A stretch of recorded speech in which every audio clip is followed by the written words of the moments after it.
Keith, how many people do we need here for a quorum? You have a quorum with 5 of you. I was just looking at my emails to see if I got any. Okay.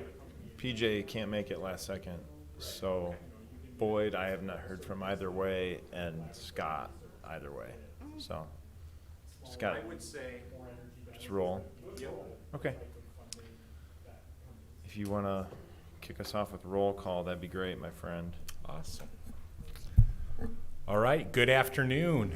I will get us started with a roll call, which means I do call people's names that aren't here. So we'll start with Boyd Feltman, PJ Thompson, Tim Hemingway, Here. Travis Williams, Here. Brian Peugeot, Here. Nikki Ehrenstors, Here. Scott Corbin, and Jeff Christians. Here. And Mr. Chair, you do have a quorum. Thank you, Mr. Van Beek. Hi, everybody. Welcome back. Good afternoon. We'll jump right in. We get to dig into our report some more today. So I need a motion to approve the meeting minutes from last time. I move that we approve the minutes from the last meeting on July 19th, 2021. Second. Any comments or questions? All right, all in favor of approving the meeting minutes from last time? Aye. Aye. Any opposed? Great, thanks Nikki and Tim. Public comment. Anyone care to share today?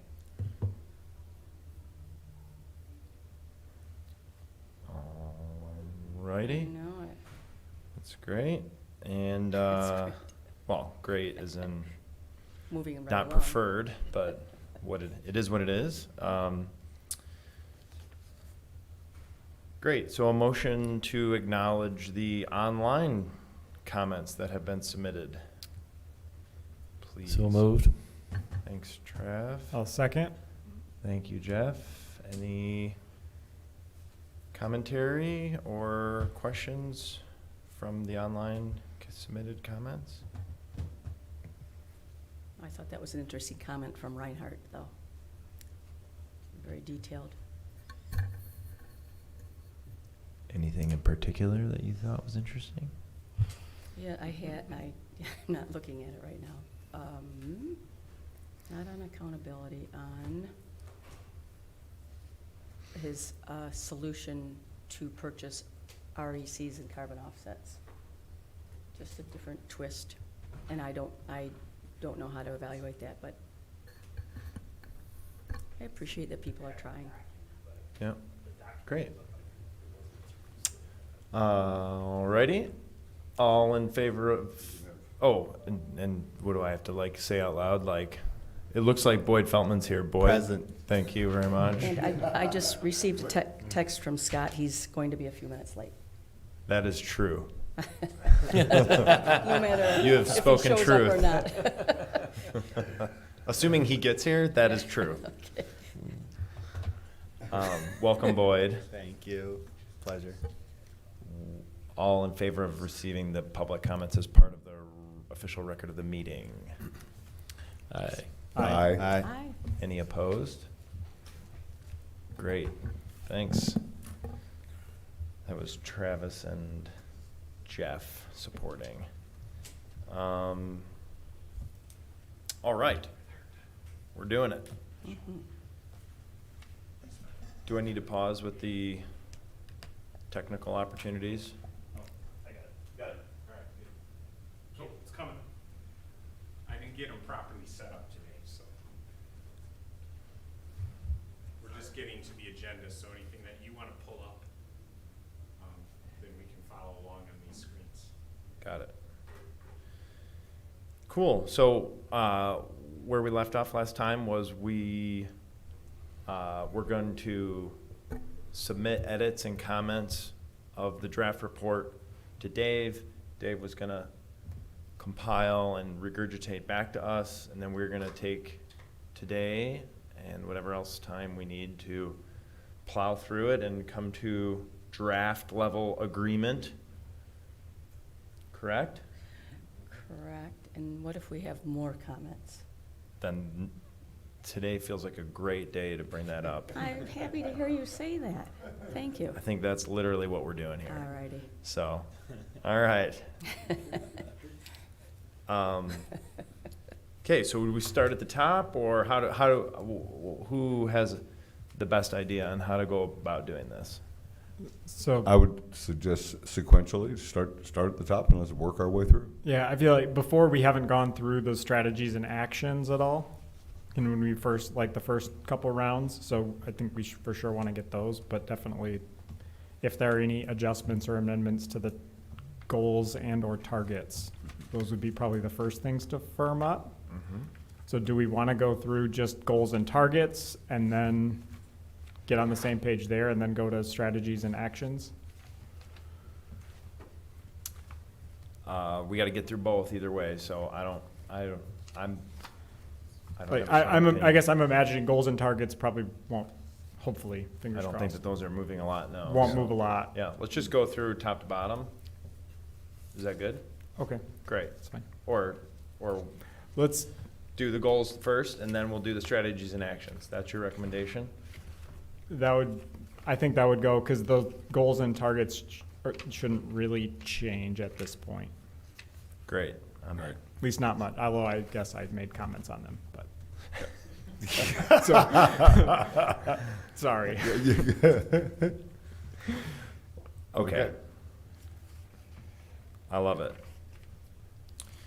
So we're at the top. If you had, I'm counting on I don't have everyone's comments memorized, okay? So I'm counting on as we go through it, you're Yeah. gonna lift up the thing that you want changed, because don't expect me to corral all of this. Mr. Chair, if you want, instead of having to have two screens up, if you want to get this up in front of you, I can review the summary of comments that came in from the two commenters, or whatever you'd like to do on that. As we go through each lever. Yeah. Mhm. Again, there's like 57,000 ways to do this, so Yep. I'm fine with that. That's great. Okay. So on the electric portfolio lever, there were no suggested changes in the goal. Okay. In terms of the targets, there wasn't a suggestion from Jeff talking about crafting a roadmap for a zero carbon emissions electric portfolio. However, there was no date associated with that target. So if you want to just stop at goals and targets, that's what has been received so far. Jeff, do you want to expound? Or do you just want to literally added a fourth target just in that, what you have in the quotes? So that's what I had written. I had a target 4, craft a roadmap for a zero carbon emissions electric portfolio. I intentionally did not have a date on that because I don't think that sitting here in 2021 is necessarily appropriate to put a date on that, because I think that and getting to a specific date is a broader thing than just Holland doing it. But I do think that having some sort of plans, whether it's in the form of IRPs and, starting to think about this stuff and thinking about this as a conversation. I don't know if that fits specifically as a target or if that's something we want to recommend as a target. But I felt like at least starting those conversations, I think is important, but I'm not sure that having a specific date, like we should have a zero carbon emissions electric portfolio by this date. I don't think that's necessarily appropriate. But having different strategies to get there, I think it would be appropriate to start thinking about those, whether that comes in the form of a target or whether we leave it off and I don't know. Yeah. Thoughts on Jeff's recommendation here? Well, I like the target. We have 2030 for all the other ones. In the previous CEP, it went to 2050. So I don't know what our long term is, and like you say, it seems we should have some kind of target. Otherwise, we can say, well, we didn't do it this year, but maybe next year.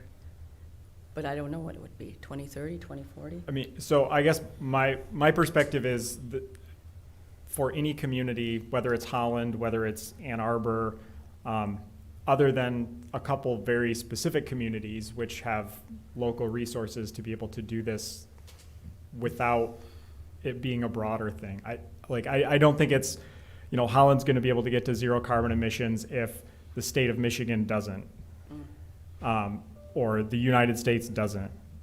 I don't think those things are going to necessarily happen independently, but I think that there is value in saying, if some, like a clean energy standard or something comes down the line and there's a date on it that says 2040, do we have a plan as to how this community would react to something like that and be able to meet higher level targets? So if, say, somebody plunked a date down on the table and said, this is a mandate from the federal government that by 2045 we have to be carbon free, do we have a plan in place where we go, okay, that's going to take some legwork, but we have the roadmap in place to be able to do that? So is this in addition to, it says the strategy is the rewrite of strategy 3. Is this This was We're written just for, adding the fourth this was target. written Okay, for fourth me target. in mine as target 4. okay. Yep. And I don't know, maybe others have feedback, maybe Dave has feedback, others, whether that makes sense as a specific target. A few thoughts I have. The targets are meant, when you get to the end, to arrive at around 11 metric tons by 2030, as Nikki was bringing up.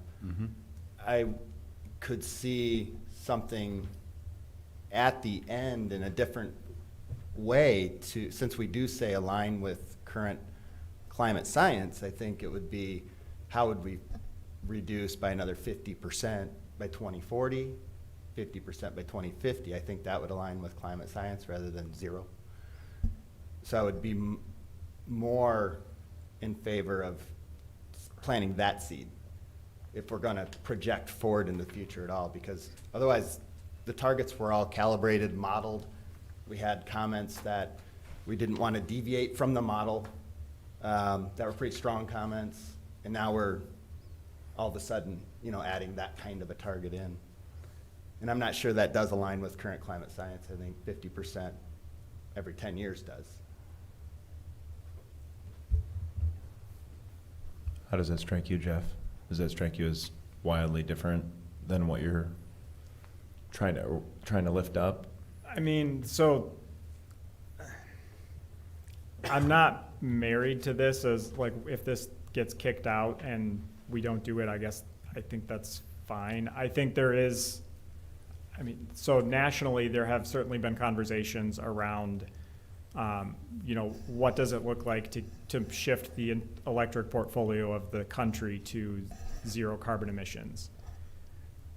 And if there aren't plans in place for the community and that happens at the federal level, I do think there is risk involved in that. So that's, I think, why I specifically didn't put a date in there, because I don't think that that's a thing that at this point there needs to be a date on. But I think it's valuable at least putting in some of the planning up front, because I think that there is a chance of something like that coming down the pipeline. What's your take, Dave? This is something we're, I guess, circling around, but you're dealing with other peer utility companies and everything. Is this sort of thing that Jeff's alluding to feel like something in the wind that you sort of got your eye on? Oh, I think anyways? I think every utility company is thinking about it. I think the issue is that right now technology hasn't emerged to a point where there's any real value in actually studying the pathway to it, because what would we do? We'd create it'd be concepts. It wouldn't be a plan. It would be concepts in terms of what we might want to employ. But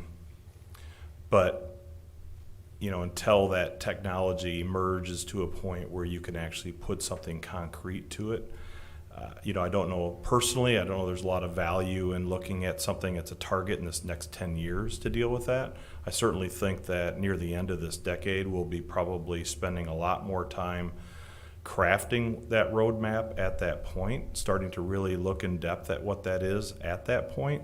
But I really wouldn't know what to do with it right now other than essentially giving you back. Yeah, I mean, we talk about it in the, if you remember, the first document that was shared was this this concept by decade of potential opportunities, right? We had these opportunities in adoption of small modular nuclear reactor technology, or looking at the ability to supply Holland Energy Park with hydrogen should that become something that emerges as being cost effective, continuing to look at storage as a means of integrating renewable resources further beyond what theoretical limitations there might be on how the grid can accept it right now.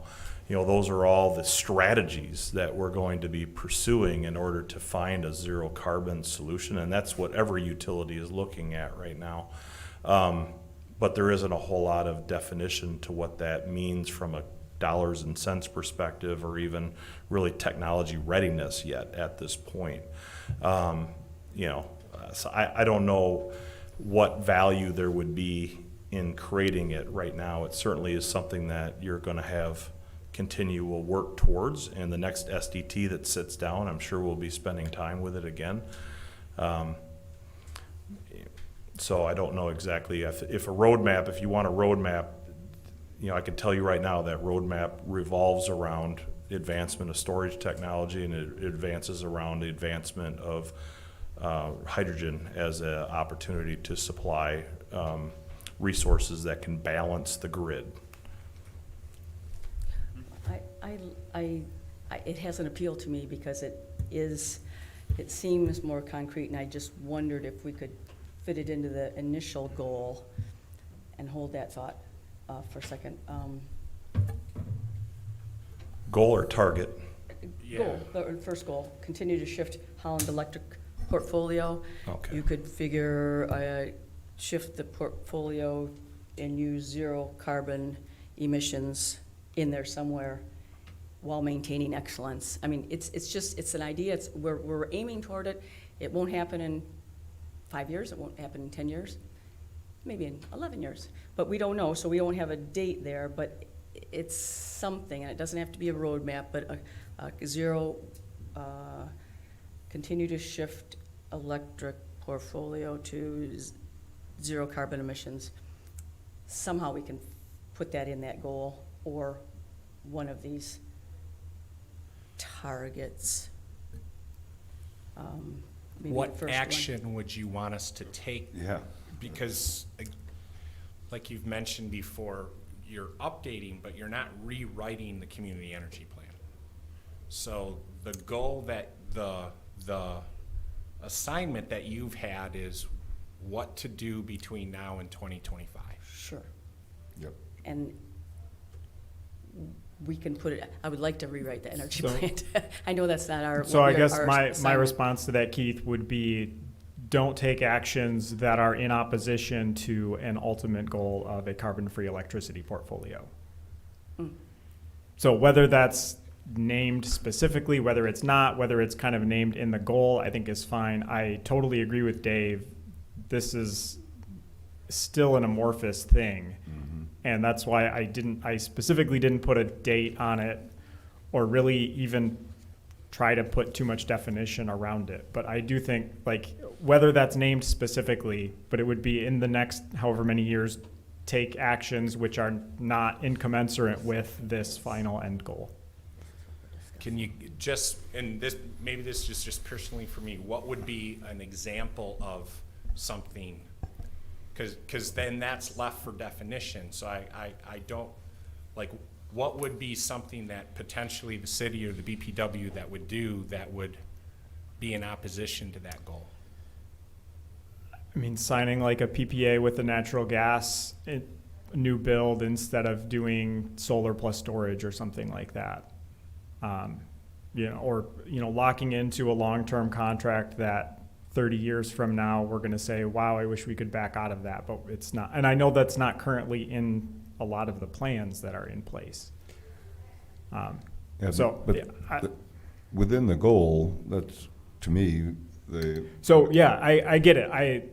Like I said, I'm not married to this. If we just axe that, well, because what That's we're fine. trying, I think it's, not to wordsmith things, but, emission levels that align with current climate science. So what we're trying to do is stay current. We're not trying to go out and do something that is contrary to what the science is telling us. So I like the way it is written at the goal level, Okay. because it is directional, but also it is saying, guess what, folks? Don't go do that type of thing. Do things that are truly backed by science. And right now, we're in 2021. Who knows, over the next 10 years or less, things that are going to evolve that will help us move, the power generation towards, that sustainable level. So, And the 3 strategies identified don't run counter to the goal, to the Correct. risk you're bringing up. So I agree with strategies that. are there So, to keep like I us- said, if everybody wants to axe that and thinks that it fits Yeah. better on the cutting room floor, I'm happy with that. Okay. I do think a lot of that is reflected in the goal. So if that's Yeah. the place that we should have it, that's fine. And I would add one other thing to what you're saying, Jeff, and because I agree with at least what I'm interpreting as part of what you're trying to get at, which is that there is a planning process in place that allows us to continue to make sure that we're looking where we're going and what we're doing. And if you look at the very, very last line of this entire document, it says that we should make sure that this group, in our opinion, and Brian and I wrote this, if people are in agreement or not, we haven't discussed that yet, but that we should at least every 3 years and maybe even sooner be looking at this document.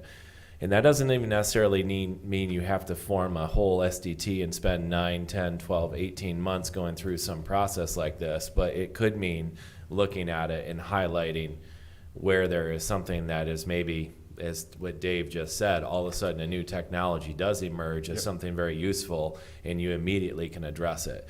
And that's what that very last line, because I wrote it, and so I can interpret it exactly what it means, that I do not believe as a planner that you should go 5 years. Strategic planning on 5-year curves is ridiculous. Strategic planning on a 1-year curve can seem ridiculous in this day and age. So to be doing this kind of work on a long timeline doesn't make a lot of sense. You could spend a whole lot more time every 5 years on it, but in the short term, there should be check-in points where things are evaluated. And I think that gets at a little bit of what you're getting at too. So. My sense is because we're directionally aligned and we're going to be meeting before, like in some short cadence, worst case, 5 years. And Jeff says he's not married to it.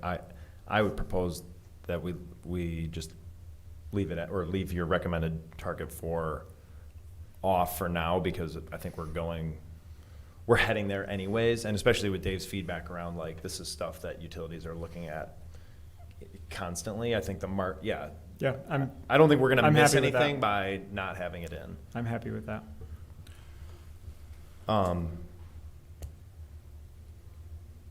Targets, commentary on the targets here? Or are we happy? There was no feedback. No, that on was the only targets. feedback on the target was Jeff's comment about potentially a 4th target. No other feedback was received on that. I do have additional feedback under this lever, but it's under strategy and then also potential action steps or possible action steps. Okay. All right, then so Scott, and Boyd, you were here, but Scott, we're gonna do the goals and targets for each and then circle back on the strategies and actions. So we'll jump to the next lever. Okay, next lever is the building energy consumption. Ted, if you can, are you already down there? I didn't know we were going right on to the next one. I have a question, and I don't know where this fits. I went through the opportunity matrix again, and there was because on the 3rd strategy. We'll circle back on the strategies. Oh, I see, okay. Yeah. I get it. You We're did just gonna miss. do the top goal. Yep, Okay. we're gonna do you're I see, good. that's one way of doing it. That is one way of doing it. All right. Yeah. The 57,000. There's, yeah, It's number I was just moving on. 54,946. That's right. So, all right. that's right. There you go. All right, so we're on to the building energy consumption. There, again, under the goal, there were no suggested changes for the goal. The targets, Jeff did have suggested changes to targets 2, 4, and 5. Under target 2, there was a request, suggestion to increase the carbon reduction target from 20 to 25%. Under target 4, there was a suggestion to increase the natural gas consumption reduction target from 15 to 20%. So again, sounds like a strange way of saying it, increase the reduction target, right? So it's actually asking for more reduction from natural gas consumption. And that sort of follows, I think, what is in target 5, and that is an increase in the electrification of natural gas energy uses from 5 to 10%. Do we have, something we've got different something goofy happening here. And we were supposed to do target 5 to be target 1. So I can maybe explain what I was thinking. And Well, no, I think we got to target what Dave was reading with what we're reading. Yeah, No, so if you look at, so okay. I can Yeah, go ahead, say Jeff. what Okay. Oh, yeah, I do see that. It looks like the carbon maybe Yeah, was it's- moved around. Yeah, the carbon, Yeah. overall carbon was moved. I think we were editing maybe an old version of something maybe, but, so it would be target 1, moving from 20 to 25%. And then target number 3 would move from 15 to 20%. And then target 4, you have an old document here. Remember, we moved the Yeah. number 5 up to the That top. was one. Correct. And that's the most recent document. So Jeff was editing the most recent document. But this one here, what it is essentially is moving number 1 from 20 to 25%, moving number 3 from 15 to 20%, and moving number 4 from 5 to 10%. Okay. And Jeff, I think captures what you had there in total. Yeah, so essentially, and the percentages are not, I think we should have a conversation about how fast do we want to how fast is it realistic to actually start to push electrification of the building sector? Because building, heating, and cooling are long-term investments. So is it something, right, if it's something that comes up every 20 years where you're retrofitting your building, how realistic is a 5% target versus a 10% electrification target? I don't know, maybe 5% is fine. I think generally my feeling is that is not an aggressive enough target, which is why I changed that to 10%, but that's kind of an arbitrary number. By chance, Dave, you didn't happen to throw these changes into a spreadsheet and see what happens, did you? No, I did not make that assumption. So, Just wondering out loud Yeah. for a friend. Travis wanted to know. yeah. Watching the- I could see if we had gone for a stretch of 10 instead of our mathematical 11s, then these would be levers to be played with probably to get that extra 10% stretch. But I do recall Dave going through a lot of thought on what SEMCO's targets were, how that annualizes, what their EWR targets are, and how they're even stretching EWR metrics to get there. So it became mathematical to hit the goals that the institutions currently have in place. So this would imply pushing those institutional goals further, right? And that was the intent? Yeah, I mean, again, I don't think obviously, like where is a reasonable target to actually push for? And do you want to target that 5% and we're going to for sure get it and hit 6%? Or is it better to have a target of 10% and hit 6%? I don't know. Right. We've not had this level of detail around like electrification, have we, before? No, I think beneficial electrification is a fairly new concept, right? And I think, we have had thoughts and plans at the BPW since starting with electric vehicles that there's a dual benefit associated with electrification. One, it's a revenue generator in that you're selling more electricity. It's taking some market share, really, but it also is an opportunity to decarbonize further. So I mean, there's some dual benefit associated with that.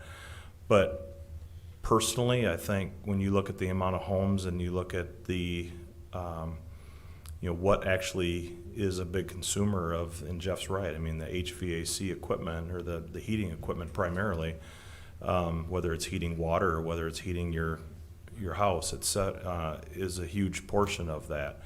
And let's not forget that residential is not a big piece of the pie. Industrial and commercial is another big piece of that. So if you think about making huge changes in our institutional buildings that haven't made those changes today over the next 10 years, a 5% number doesn't maybe feel like a lot, but when you're just kicking off a 5% program a like lot. this, it's a lot. 5%'s a lot.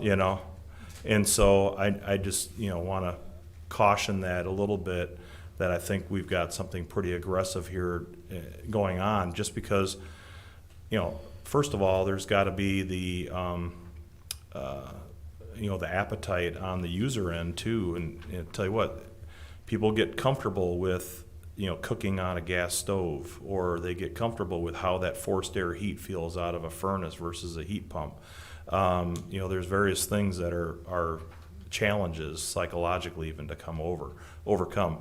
So I think there's, some real stretch here, at least for the first 10 years. Now maybe we get up and going and there's more public acceptance of it, and then you can accelerate, out of that. I'm hopeful of that, but I think this is some realism, within the next 10 years here, but still pretty aggressive in terms of kicking this kind of initiative off. The other thing is important to understand is that those gas infrastructure isn't going to go away. And so from a homeowner perspective, they might be thinking they can avoid costs. Well, coming from a utility that runs a wastewater and a water utility too, when people use less water or use less wastewater, doesn't mean that the pipes depreciate any slower. Doesn't mean that you don't have to reinvest in that. And guess what? These gas companies have to continue to reinvest in the gas infrastructure that's going to be there too.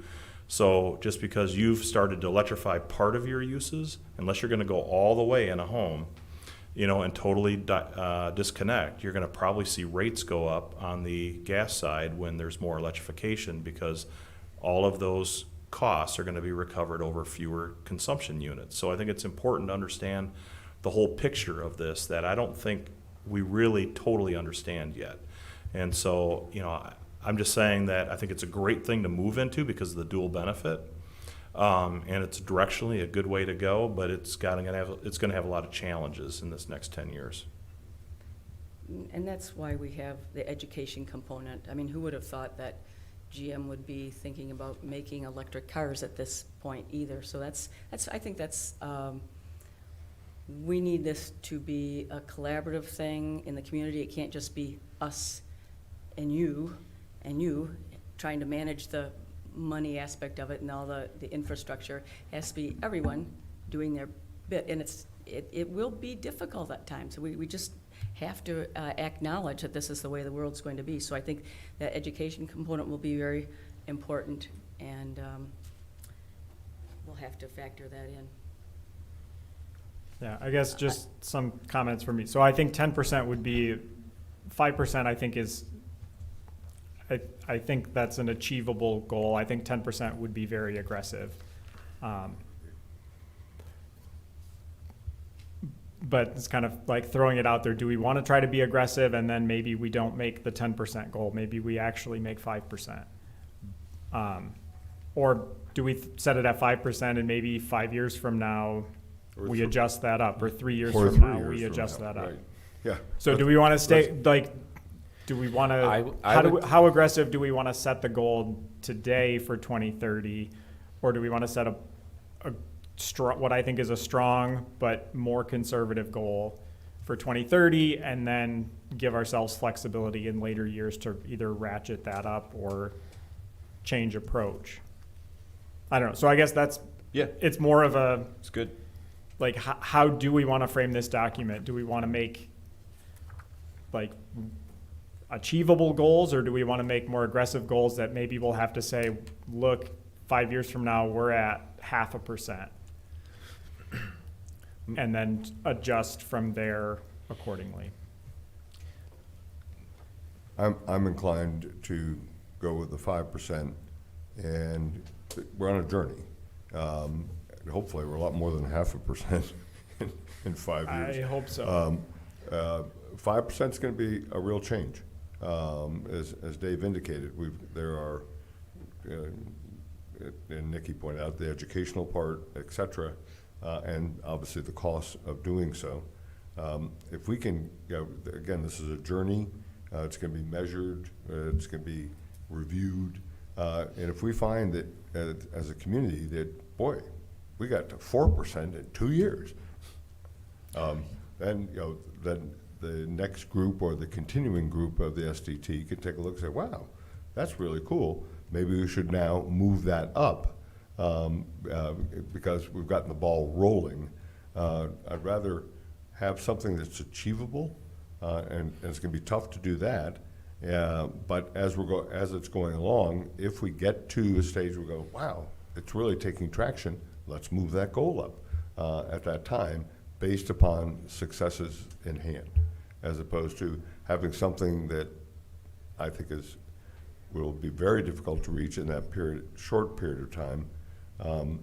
I'd much rather be able to achieve it and say, okay, we got that step, let's go to the next one.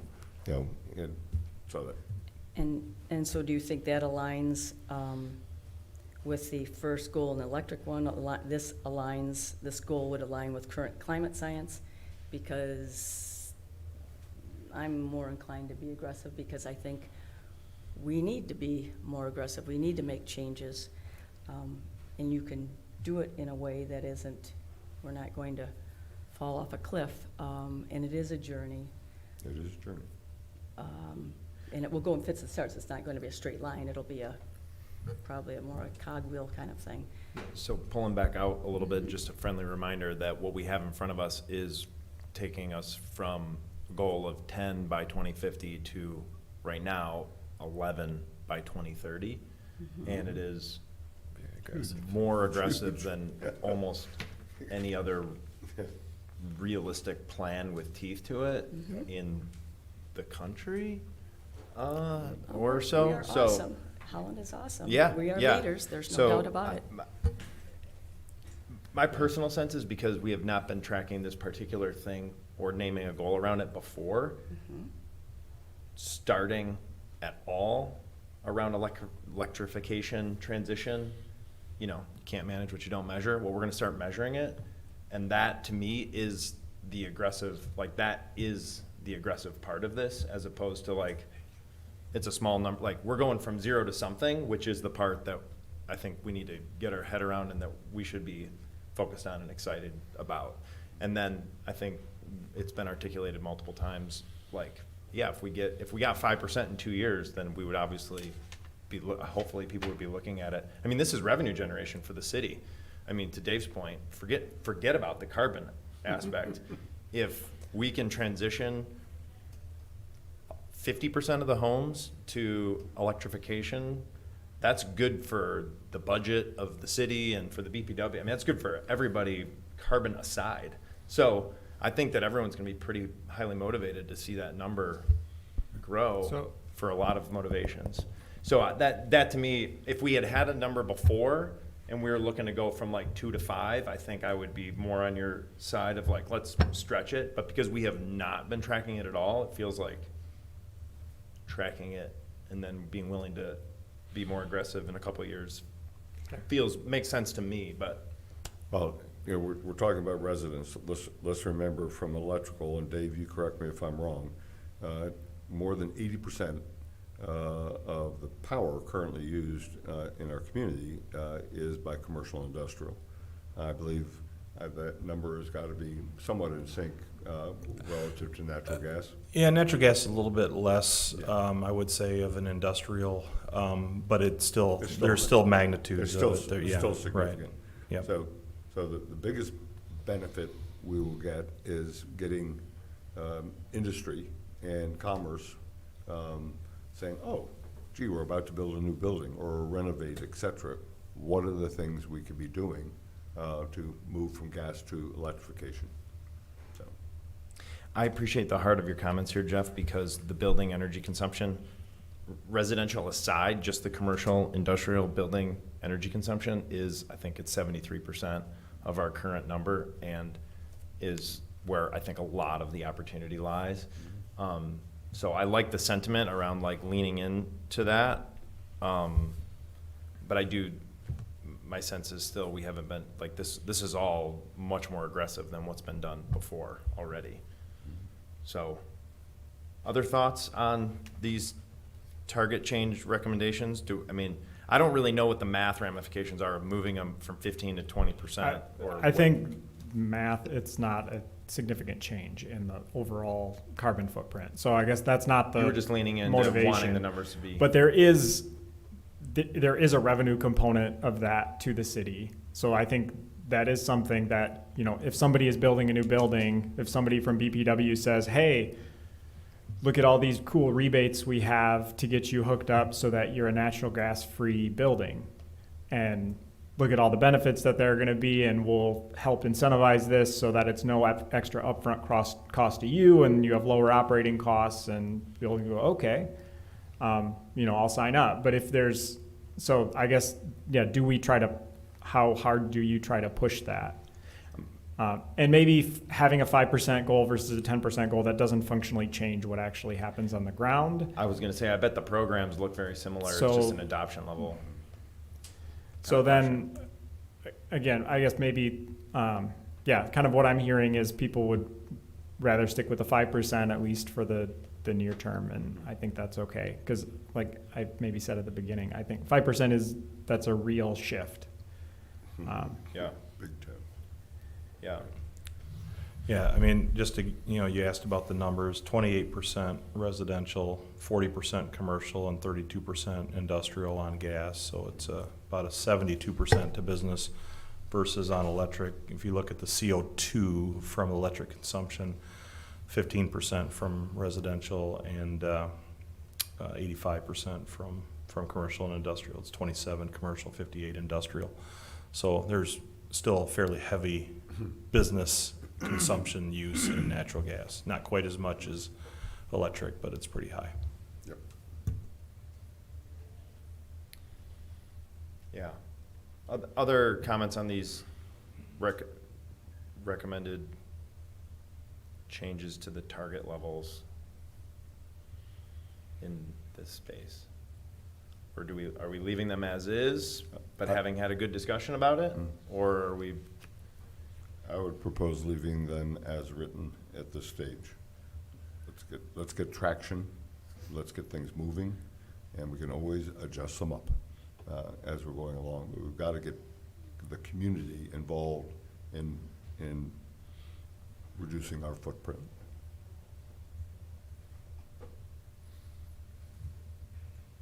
Yeah. Should I call on people?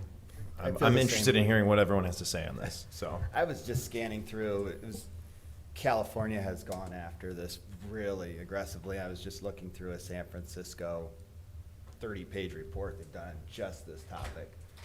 And the takeaway for me looking at this is there is just a different level of regulatory authority at the local level than I think what Michigan has to implement conversion from gas to electric appliances and mandating any new appliance, requiring electric appliances only for all newly constructed residences. I mean, there is some really heavy regulation that is a lever that they have in place to accomplish something like this at a more aggressive level. So I don't know, early on we talked about where is Michigan overall, right? I think the governor had a task force convened possibly, and it may be another one of those examples that we've got it on the radar. The next group maybe has in their pocket an involved set of even state level empowerments to consider at the local level. But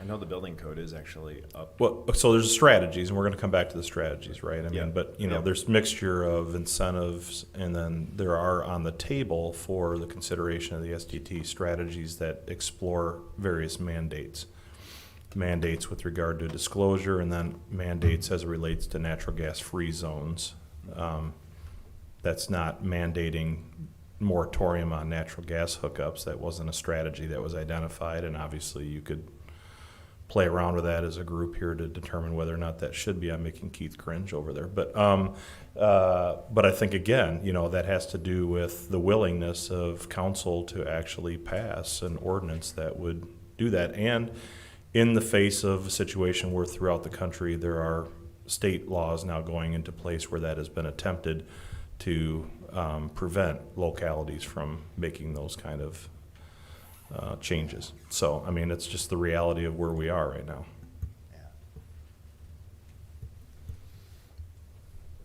Scott, what do you think? I'm just always afraid of the cascading effects of what our decision-making here, and why you say we may not fall off the cliff. There's possibility while there's businesses looking to come here because we're choosing to be carbon-free and thinking about this, there's also businesses who say, look, our expenses will go up dramatically when we move in this direction. So do we go elsewhere? So, I mean, I'm just saying, be careful. I think it's very aggressive, just like you said, Brian. It's very aggressive, more than what we've ever done. Why not see where we're going to go with this in the next 3 years? So I understand what you're asking for, but when there's no difference, or at least calculated difference, I think we need to walk cautiously forward. So that's Thanks for sharing. Anything to add here, Trav, or you? Not really. I mean, I think I agree with everybody saying. I think we made an aggressive stance. I want to keep saying to this group, like, we need to revisit this every couple of years, and we need to make that our focus, not let's make up a number and put it in a report right now and not be able to back it up. And that's what we're talking about. We're just making up a number. And I'm not comfortable doing that. And I'll give you a quick story because I guess it adds to this. I'm in the middle of building a multi-million-dollar campus in Park Township. It's going to break ground probably next week, and we actually are having zero gas connection to the site. And it costs our organization $250,000 more to go down that road than to have forced air natural gas heating in it. So it was a $250,000 decision to the negative to our organization to go down that road. That's what you're up against. And we also pursued PACE financing, and I can get into that with you, which we're not doing because, like, that's a whole nother story I won't get into right now, but we looked at all these options. But so when we talk about being aggressive, there is a hill to climb because not everybody's going to approach it like Outdoor Discovery Center does. And it's reality. That's where the education and everything else comes in. But again, let's just eat the elephant one bite at a time here.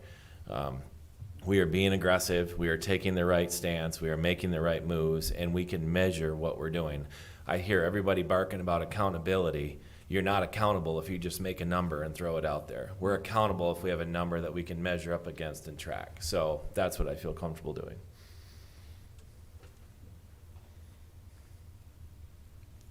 Okay. Great, thanks. Good discussion. Ready for lever 3, or you Yeah, want? just to officially note, we do need to have in the most updated document, I think, the current target 5 should be moved to target 1. It is here. The draft is in front of you now. Oh, I got it. I'm looking at my. The wrong one went in the packet, I think, Got so it. we're good. Yeah, so Beauty. we're good. Yep, all right, lever 3, let's roll. Okay, lever 3 had no suggested changes in the goal. There was one suggestion as it relates to targets. Jeff suggests the addition of a target to reduce the carbon emissions from transportation by 30%. Again, no date specified in that. So I can, Comment. this was largely just to put it in line with how we had framed the other goals or the other levers. Like buildings, we said we're going to decrease it by 20%, and this is kind of some detail on this. In this target, we had said something about EV adoption rate and reduction of vehicle miles traveled, rather than framing it as a carbon reduction goal. So this was taking this stuff that wasn't an attempt to change what the overall number was, but just an attempt to kind of as we did with electric portfolio, as we did with buildings, take the reduction that we're actually looking for and move that into a target. Got it. So the 30% is sort of irrelevant. You just want it called If a we want to, target. if we want to frame it like we framed the other two. Would you be also then therefore also recommending not having target 3 and 4 as targets, or just adding a 5th? And then you would move 3 and 4 targets into strategies more? Or Those I guess, what were seem you more getting at? like, I mean, maybe they stay as targets, maybe they don't. So I guess I don't particularly care. I was just looking for kind of programmatic consistency. If I can just say one thing real quick, as far as goals or targets are concerned, specifically targets, if you're interested in overall carbon reduction, that's great. If you're interested in the efficiency of our transportation system, then you might want targets related to that. But if you're not interested in the efficiency of our transportation systems, but you're just care at the end of the line what we get to, then you're right to pursue eliminating targets 3 and 4 and just having the one. Yeah, I guess That's if I were, that's the issue. if I were to choose, I would for sure keep the 5% reduction in vehicle miles traveled as a reflection on the broader community. How efficient are we in our transportation? I guess, less sold on the 25% EV, but because obviously EVs are going to be a part of the way to get to whatever carbon reduction number we talk about. But if we want to keep it as written, that's fine. If we want to kind of frame it consistently with how we framed the other two, then I think it would be naming a specific carbon reduction goal and then maybe something around vehicle miles traveled. And I'm sorry if Dave, were you suggesting, so let's say we add the 5th target and don't touch anything else, and it's target reduce carbon emissions from transportation by 30%.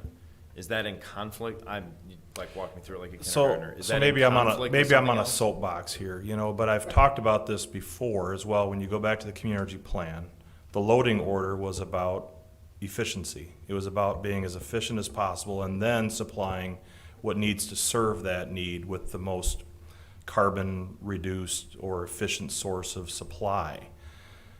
But if you're just going to focus on the carbon reduction and it's all through EVs, which I'm great with, let's sell more electricity at the BPW, right? But the issue is that it seems like a lot of times this group has sort of forgotten about the loading order in your discussions, and you are now just talking about carbon reduction as opposed to energy efficiency.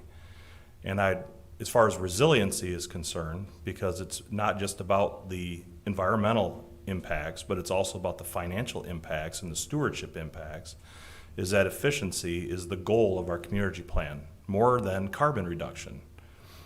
If you look at our community energy plan, it's an energy efficient city. It's not a zero carbon city. Okay, if you want to make it that's fine, but a lot of discussions are forgetting about the loading order. I thought it was a 3-part thing, Well, energy efficiency is attractive to business, it is competitive energy supply, and it is a protective of the environment. Energy efficiency tackles all 3.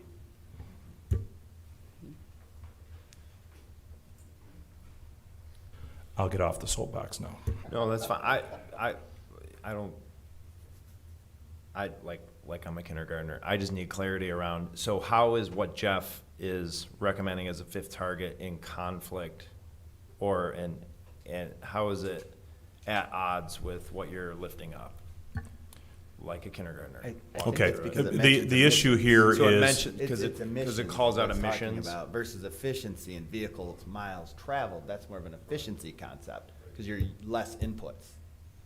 Isn't our goal in this area to reduce carbon emissions? is your goal also to minimize the amount of investment that needs to be done to serve the energy in our community? Because if the inputs are less, you'll have less emissions, is what he's saying.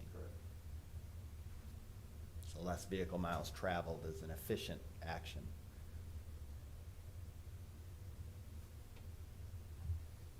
All right, I think you got it to like a 5th grade level. Does everyone else get it? And I'm just like really slow. I don't understand how the goal we have calls carbon emissions, but then having a target around what Jeff's saying is antithesis to the goal. If you're consuming less to begin with behaviorally, then by default, you're gonna have less emissions. And then the second component, you're still gonna use something, right? So if that's something that you're gonna use, assuming you're already efficient, emits less carbon as well. That's the second component. So the loading order is, if you change behavior to start with, there's less input going in, that's, he's saying, the plan's always been, that's the first thing to focus on. And as this goal and the targets are written currently, you, Dave, what you're saying is it already gets at what Jeff's trying to get at? Well, 30 is the summation of 5 and 25. I mean, if you look at that, it's just ensuring that you are tackling both the inherent system and the efficiency of the system as well as how it's being fueled. If you want to eliminate them and you don't care about, use the wrong words here, if you're, at the end of the day, it's just about achieving the carbon reduction, then yeah, put 30 in and take out the 25 and 5, that's fine. But 30 is 25 plus 5, and that's what's here, is that it's something that keeps focus on both the efficiency of the system as well as how it's being supplied from an energy perspective. So the last targets, 3 and 4, elaborate on that first statement of 30% then. Correct. They help give more definition to how you get there, and that it's important to not only look at how we're supplying the vehicles, but how efficient is the system in which we are supplying those vehicles. How does that resonate with you, Jeff, So being the person who lifted up the my recommendation? my recommendation would be to have all 3 of those bullet points in there, again, kind of consistent with how we framed stuff previously. Like if you go back and look at the building targets, we have called out specific carbon reductions that we want. And then we have specific efficiency measures that we want to get to, like reductions in vehicle miles traveled, and then shifting of how we're actually, accomplishing it, like in electrification of heating, how we're actually accomplishing the remaining, heating and cooling or load. So I guess my thought is that it would fall in line with how we've framed other stuff to keep all 3 of them. And I think Dave's point is correct. Like I would push back a little bit in deleting target 3 and 4 and just turning it into a carbon emissions thing. So you just want to add a 5th target? I would support adding a 5th target. Do you need to get on your soapbox again?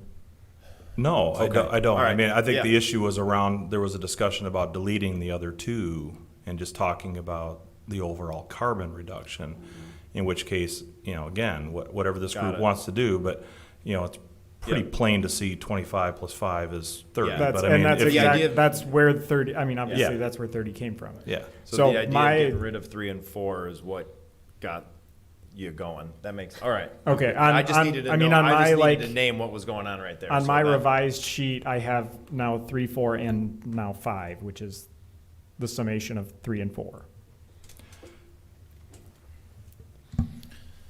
So I would propose dropping my new 5 rather than 3 and 4 if we want to keep it how we had it, but. Or I would say put 5 and then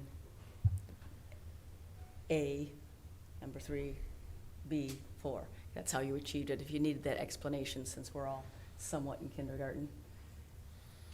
That was those are the explanations of really this 30%. And I'm not sure target 3 and target 4 are directly going to reduce carbon by 30%. I think that they're what Dave is talking about. It's a different metric. It's a different measurement. So you're adding something, it doesn't, the 25 and 5 addition, like mathematically, they're talking about different things. 25% adoption of a certain vehicle does not necessarily, and 5% reduction in vehicles mile traveled doesn't necessarily translate to 30% reduction in carbon. So that is a completely different thing that you're adding. So I totally agree with what Dave said, but it's not, those aren't 1A and 1B for an added goal. Travis, would an example that be, you know, diesel consumption versus regular fuel, right? That comes into play underneath the 30%, but not necessarily Well, the other and two. like, You could have 25% EV adoption and we could have a 30% increase in population, right? Like that changes things, but it doesn't change things on an equal And the mix footing. of diesel trucks running around increases. So I just don't think you can just sit here and go like, well, you do A, B, and C. It doesn't work like that, so. So you need all three, or you need just the one? You were going to say something, Jeff? so yes, obviously that's right. Like, there are a lot more things that go into than just adding 25 and 5. The 30% is the actual reduction that we have on Dave's spreadsheet. So that, I mean, that's like, because we're ballparking this, right? Like, none of these things are exact. We're not looking at what the fuel efficiency of the vehicle fleet is in 2030 because I don't really know what that's going to be. So Yeah, if we want to kill that, that's fine. But this is how we're doing literally with all of the numbers. We're just ballparking it. So if you want to say that that's like, okay, 25 plus 5 is 30, that's not true. Of course it's not true. But that's how we're doing literally all of these figures. So all that I'm saying is, do we want to keep it consistent with how we have written target one, or lever 1 and lever 2? And if we don't, that's fine, but that's all that I'm saying. We're making it either consistent with lever 1 or lever 2, or we're not. And the 30% is something you pulled out of Dave's spreadsheet?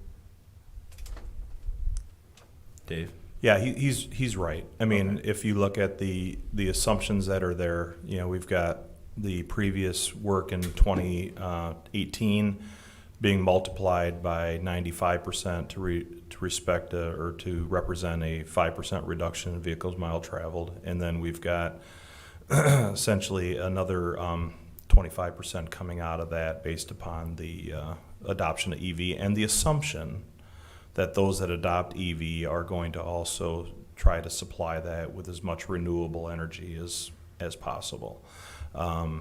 Again, you're also all correct that the remainder vehicles that are on the road may have a slightly higher miles per gallon, or lower miles per gallon rather, a higher carbon emission factor because of which vehicles got transferred over to EV. So it's not perfect. The two items here just represent both a movement towards a cleaner fuel supply and a movement towards a more efficient transportation system. And I would just add to that we did, although you're right, Jeff, we did, just like all of this stuff, sort of make up numbers, but we did spend a lot of time discussing, is it possible to move to, say, 25% EV adoption, and what does that look like? Because that started at like 5 or something, and you and I moved that way up, but we moved it up based on all the announcements that came out when we were doing this with GM and Ford, and just going, okay, things are changing here. What do we think is going to happen? We didn't just pull a number out of the sky. We actually looked at that number. I'm based not on pulling that. a number out of the sky. I'm So, literally pulling a number I'm off not of saying the we are, but spreadsheet. I'm saying we aren't just that- making up these numbers that are here, though, either. I So, understand that. yeah. So I think that I think the heart of what Jeff's lifting up is, let's be consistent with how we present the targets.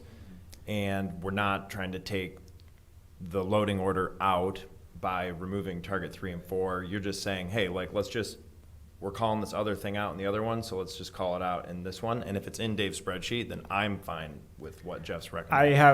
I mean, I didn't think that this was going to be controversial at all. I thought this was, this is how we laid it out Do it previously. Are we going to do the same thing? I have no stake in that target at all, other than like Consistency. consistency. Do we want to just make Yeah. them consistent with how we've done the other ones? Yeah, and the drama might be my issue. I may have offered up deleting 3 and 4 in replacement out of pure ignorance. Definitely I'd pure be in favor of ignorance. the change. Yeah. I'll say it. Yeah. Yeah. Okay, so we'll add that in. if That's just that's my good. voice, though. I don't- Yeah, Tim, unless I'm maybe not you hearing. I mean, if it's in Dave's spreadsheet and it's consistent with the rest of the targets, I don't really have an issue with it. That's noted. Thank you. All right, we're gonna move on to 4, education. education.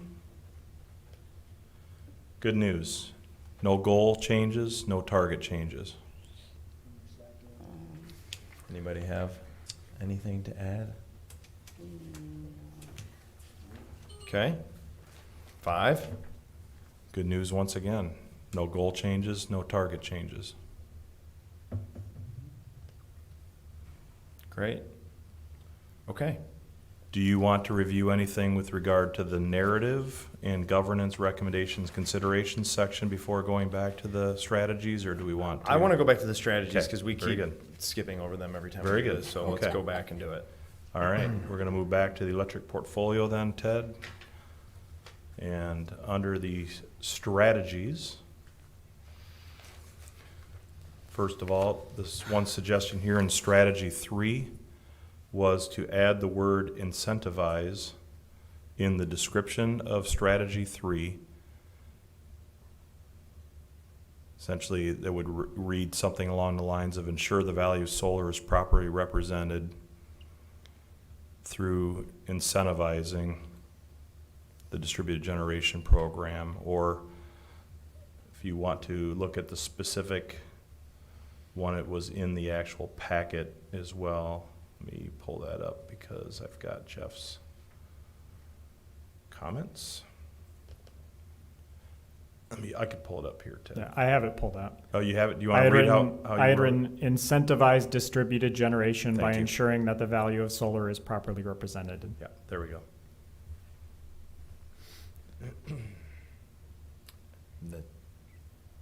Does that bother anyone? Does that bother you, Dave?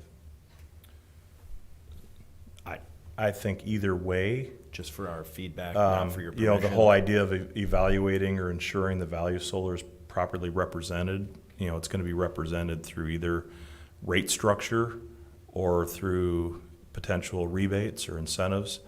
All of those things have the effect of incentivizing, but I mean, I'm not necessarily thrown by it. I think either way it works us in the same direction. But again, that's just my feedback. Any reasons not to take Jeff's recommendation here and add it? And according to his definition of incentives, is that what you're thinking as well? Yeah, I'm not thinking that this is really a change from what was written. Okay, Okay. great. So either way, if people like it, great. If you don't, I don't think that's It's a significant change from what was written. I say we add it because you took the time to think about it and made the note, and I appreciate that.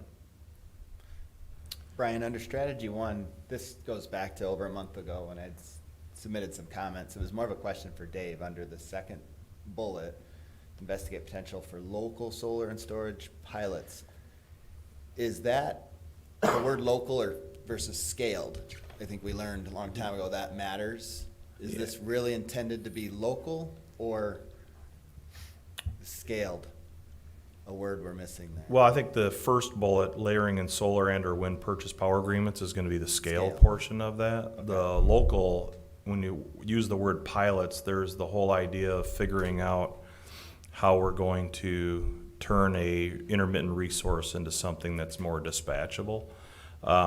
And that may need to be sort of played around with at a local level. I don't want to say playing around like we're haphazardly using money or anything like that, but I think it's a matter of being able to test it out. Now, the other thing that's important here is that, again, kind of along with strategy 3, storage technology may provide other revenue streams too, or other benefits. One is levelizing your output from your renewable resource, but there also could be a reliability benefit associated with that, or maybe even a thermal overload offset where your lines are overloaded and you have a storage technology properly located, you can actually maybe offset investment that would have to happen at a distribution level. So there may be various things that make sense to do on a local level. And so that's But why you that still mean at scale, eventually. locally at scale. Well, That's I mean, something I was wondering. pilot might be small scale. Yeah. You know, but then it teaches you what's available so that you can maybe move into in the next phase something that actually allows you to deploy something more.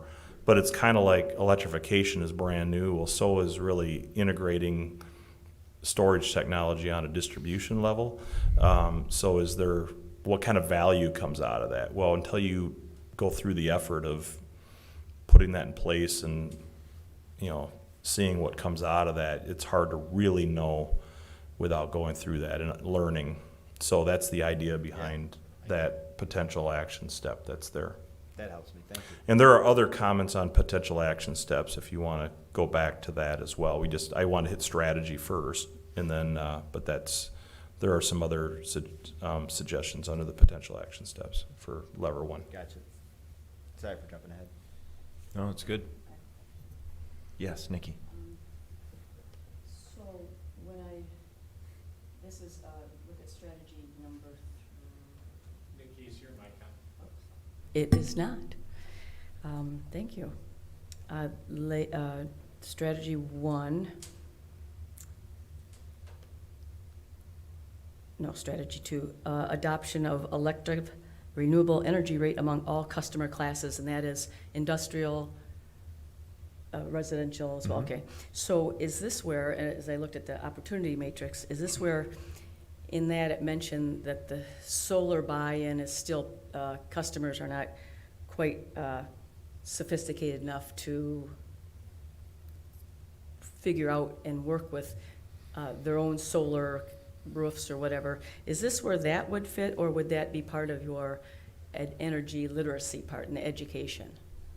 I mean, because I don't know, these words are, and they should be general, but I don't know if increase awareness and adoption refers to that. I think that anything related to one of the programs that a business or a resident can participate in is also alluded to in education. Okay, In so the it's education, I think it's going to be working towards the same stuff. The education programs are going to be hoping to increase all of the adoption of all of these things, I would think. Yeah, I mean, if you look at the third bullet under the increase adoption of the rate, it talks about establishing updated marketing and communications plan and bolstering investments to increase awareness and adoption. So, I mean, So even though it's a small market, as opposed to the industrial, that'll still be part of this whole thing. small market, which market are you talking? Putting solar on your roof. Yeah. This you know, this is the program that we have that the city has signed up for, and Right. we Yeah, have for our own, where farms, you're right. just, Yeah.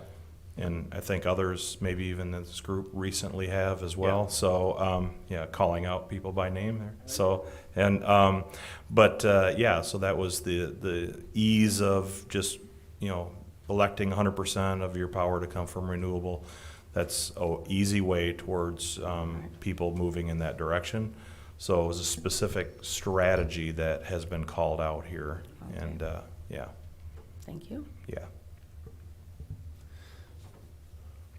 Any Would you like me to read the other comments? Yeah, let's jump through the Okay. other thoughts. So on- the other comments that have come in, for strategy number 1, Nikki suggested encouraging decommissioning of additional power plant be added under strategy 1.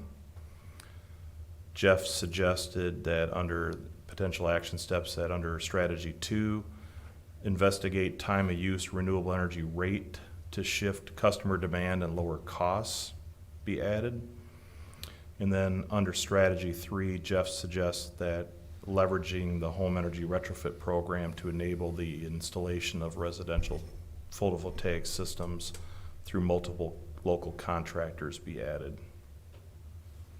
And I just wanted to note on that one, the feedback for this group was that the home energy retrofit program does allow for homeowners to include photovoltaic systems. solar systems in their respective retrofits, provided that the home first achieves a certain efficiency score, and then So it becomes eligible. My comment on that, there's currently one contractor for that. Okay, so you're talking about more expanding. So the keywords there were multiple local contractors. Yeah, and I think one of the issues there, again, not trying to, whether this is under lever 1 or lever 2, right? Because this is probably affecting the home energy retrofit program and building energy consumption too, if you're looking at contractors in the program there. But the, one of the issues with the home energy retrofit program is that you need a performance test at the beginning of and then you need a follow-up performance test at the end. So generally, the contractors that do the work perform that performance test on the building envelope beforehand.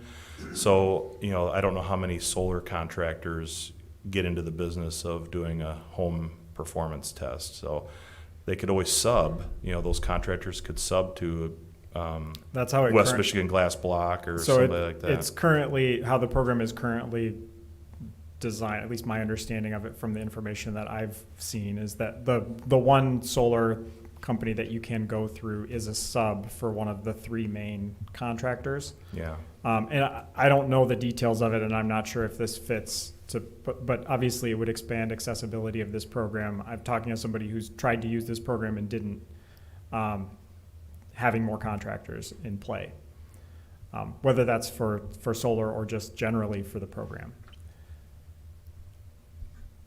Okay. And I Thank know you. that there are reasons that that's not the case, but I know for me personally, we haven't gone through the program because we decided, even with the incentives, it was worth it for us to just do it ourselves through a different contractor. Sure. Yeah, I could see that.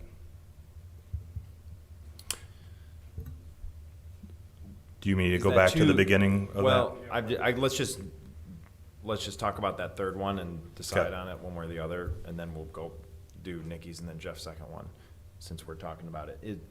I guess, is that overly granular relative? I mean, if we're like trying to like increase the So, adoption, is that like, overly do we granular?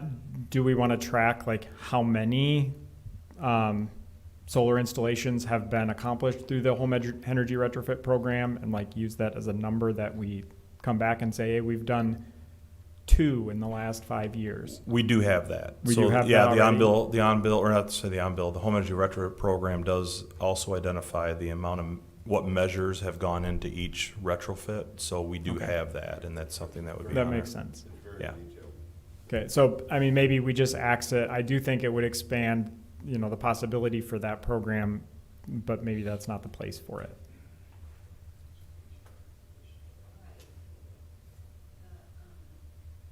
We would love to have more contractors, just getting ones to participate in the program. And have offered the energy. So what's the holdup of just, adding some language in there to encourage or to, it's a strategy, right? It's a strategy. That's all it is, to get more contractors, right? That's what you're suggesting? Yeah. It's just a strategy. It's one more strategy. I don't know. I mean, my perspective is and I know that this, not like you guys haven't tried this, and that's not what I'm trying to say here, but how can we use the pieces that we have in place to be able to meet these things? And how can we use the home energy retrofit program? And is it worth having language that specifically calls that out? Like, we want to use this really great thing that we have. We want to use it more effectively.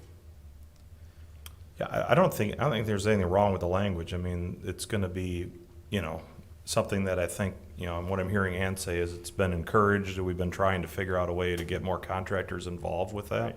I mean, So, I know it's a thing that's going to be happening Yeah. regardless. It's Whether a we potential. name it I wouldn't get specifically. hung up on it. It's a potential action step. It's Yeah. not really So- even strategy level. Yeah. So I wouldn't get too hung up. So on third that. bullet on strategy 3, Jeff's language as submitted as another possible action step Yeah, to I don't- support that strategy. We're good with that? I don't see a Okay. real issue with that. Great. Done. I just wanted to point out that our HER program does allow for the integration of PV if you've done enough on your Yeah. on your home to get its efficiency up to a Yeah. point. Again, back in alignment with that loading order concept. Yeah, yeah, no, that makes good sense. So working off of, so Nikki's suggestion That's what, around, yeah, that's what it was designed to be. Nikki's suggestion around encourage decommissioning of additional power plant be added under strategy 1. Nikki, would you expound for me on that a little bit? What do you mean by that? I just thought that should be mentioned, the one, which one was decommissioned, or is scheduled for sooner decommission, not the Bell River. Which one? Campbell 3. The Campbell 3. So the other one, the Bell River, just, it should be mentioned somewhere. We encourage that. They operate on their own. We have a contract. But I think it's worthwhile to mention that. If that's not the appropriate place, it could be mentioned somewhere else. I found it, these levers, it's not how I organize myself, but so if it doesn't belong here, it belongs somewhere else. I do think it needs mentioning. We've discussed it. Okay, but that has been publicly announced that it is going to be decommissioned. Right, but the other one, we have two. And that's been publicly announced. Yeah, Okay. they're both. They're they're both just- So the other one is for 2030. So you're saying basically, hey, if we would say, hey, if you wanted to move that up to 2025, we would love that, or something like that. We wouldn't stop. Well, Was that what would? Not necessarily, that's- it's not necessarily under our control. Right, it is. It's under control of either DTE or consumers. But they have both announced publicly, one for 2025 and the other one for 2030. And we're dependent upon their schedule as with the contractual obligations that we have. Right. We could say, gee, could you do it sooner? And they'll go, have a nice day. Then encourage earlier decommissioning. Yeah. Dave, with the IRP analysis would, if you take strategy 1 and implement it as you're looking at the IRP update with those plants coming offline, has a natural way of already achieving the goal? It does. It does. Yeah, yeah. It's already there. Yeah, and if I could maybe just add a couple of comments about that too. I think it's important to remember that Holland is one of a number of municipalities that through Michigan Public Power Agency gets power supply from the other resource.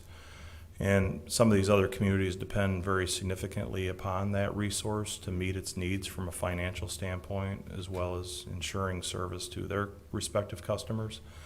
And I think, for our community to weigh in on the impact to their communities without really understanding what the ramifications would be might be a little bit misguided, frankly. The other thing is there's nothing that has been done by this committee to evaluate the reliability impacts of taking another 1,300 megawatts off the system in the Lower Peninsula.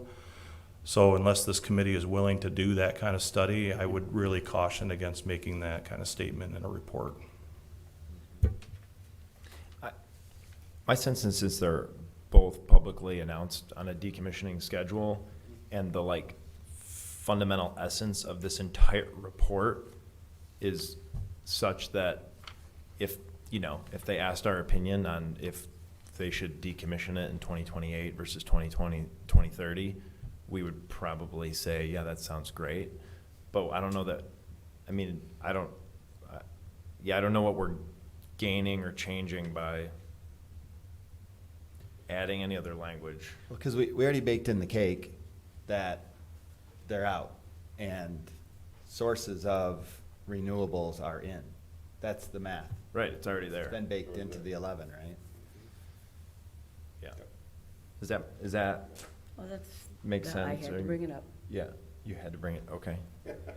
I need, Yeah. these things are on my They're on your list. They're on my list. Thank you for discussing. Yeah, it's great. So then Jeff suggested investigated time of use renewable energy rate to shift customer demand and lower costs.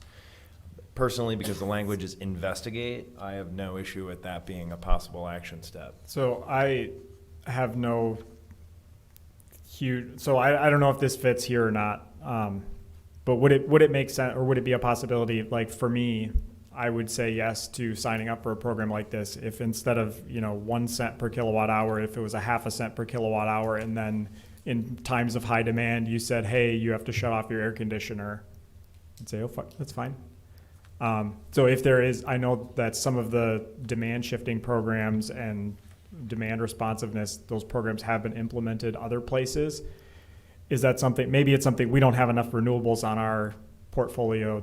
Maybe that doesn't particularly make sense here in Michigan. So I don't really feel like I know enough of the details, whether that would make sense at this point or whether that's something in the future. It's like a voluntary, I'll shut my stuff off.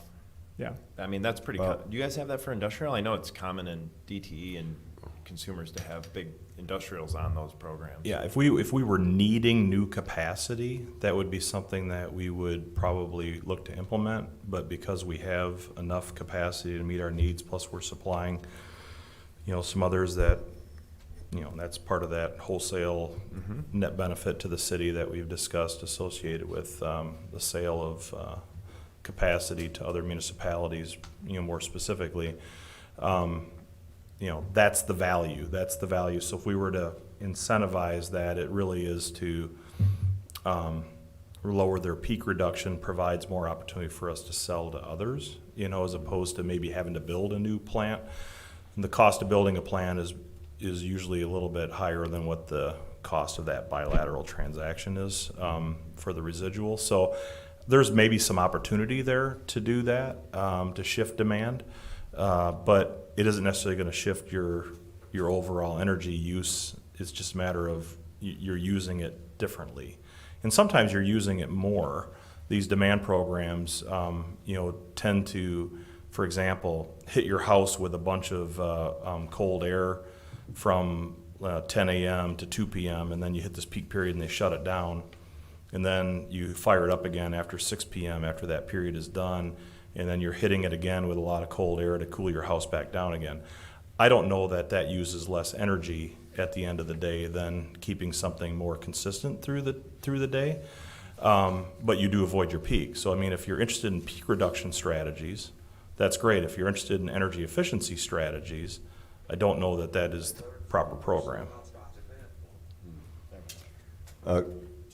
Dave, correct me if I'm wrong. BPW currently has 2 programs. One is that you can elect to go for ultimately 100% of your power being renewable. It's actually 85% because 15% already comes from renewable. On top of that, BPW has a time of use rate pilot program that's been going now for a year. Is that right? Yeah, for those that have the EV chargers that have been put in, so it's a whole house time use rate. So that is available today to people that have elected to go and adopt EV there. So I'm not sure. Yeah, I don't know, Ted, I'm looking at you. Is that rate is available for EV chargers only at this point?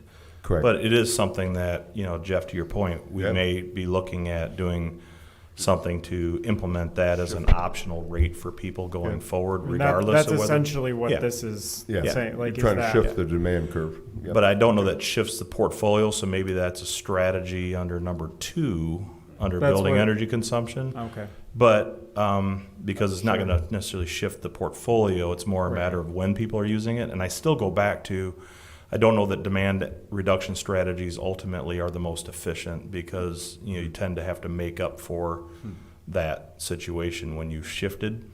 Whether you're super cooling a house before the period of time and then cooling it again afterward. So again, it just depends on the application. It may or may not actually be an efficiency add.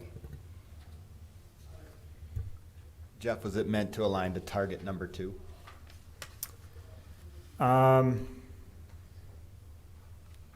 Completely reliability. Primarily.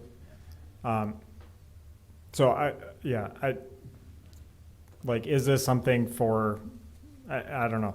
And it seems like the feedback is that some of this is already in place and the rest of it probably isn't needed at this time. What would be involved even administratively with trying to put a program like this in place? Communicating it out.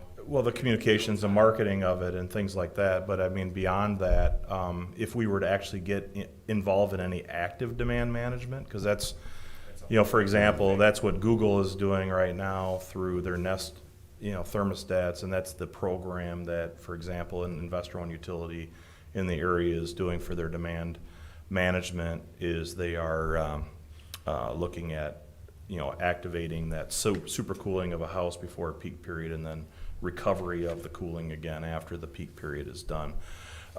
That's one, but they also have implemented sort of, call it peak pricing in the investor-owned utilities as well. And so I'm not saying that we're not going to go down that road from a rate structure perspective anyway, but that is not necessarily, peak reduction does not necessarily mean energy efficiency. I'm just trying to get that point across. Yeah, one of the reasons the time of use is a pilot is because we had to figure out, all our meters come pre-programmed. The time of use has 3 different time periods during the day, so we have to reprogram every meter for everybody that signs up, get that into the billing system, and then not have to manually calculate those bills. So part of this 2 years that we're going on was to make sure that we can do this efficiently and not have to all of a sudden have 2,000 time of use customers that we have to manually calculate a bill for every day. So I think we're getting close to the point where if we desire to, we could offer that without much impact on the administrative function of that, so.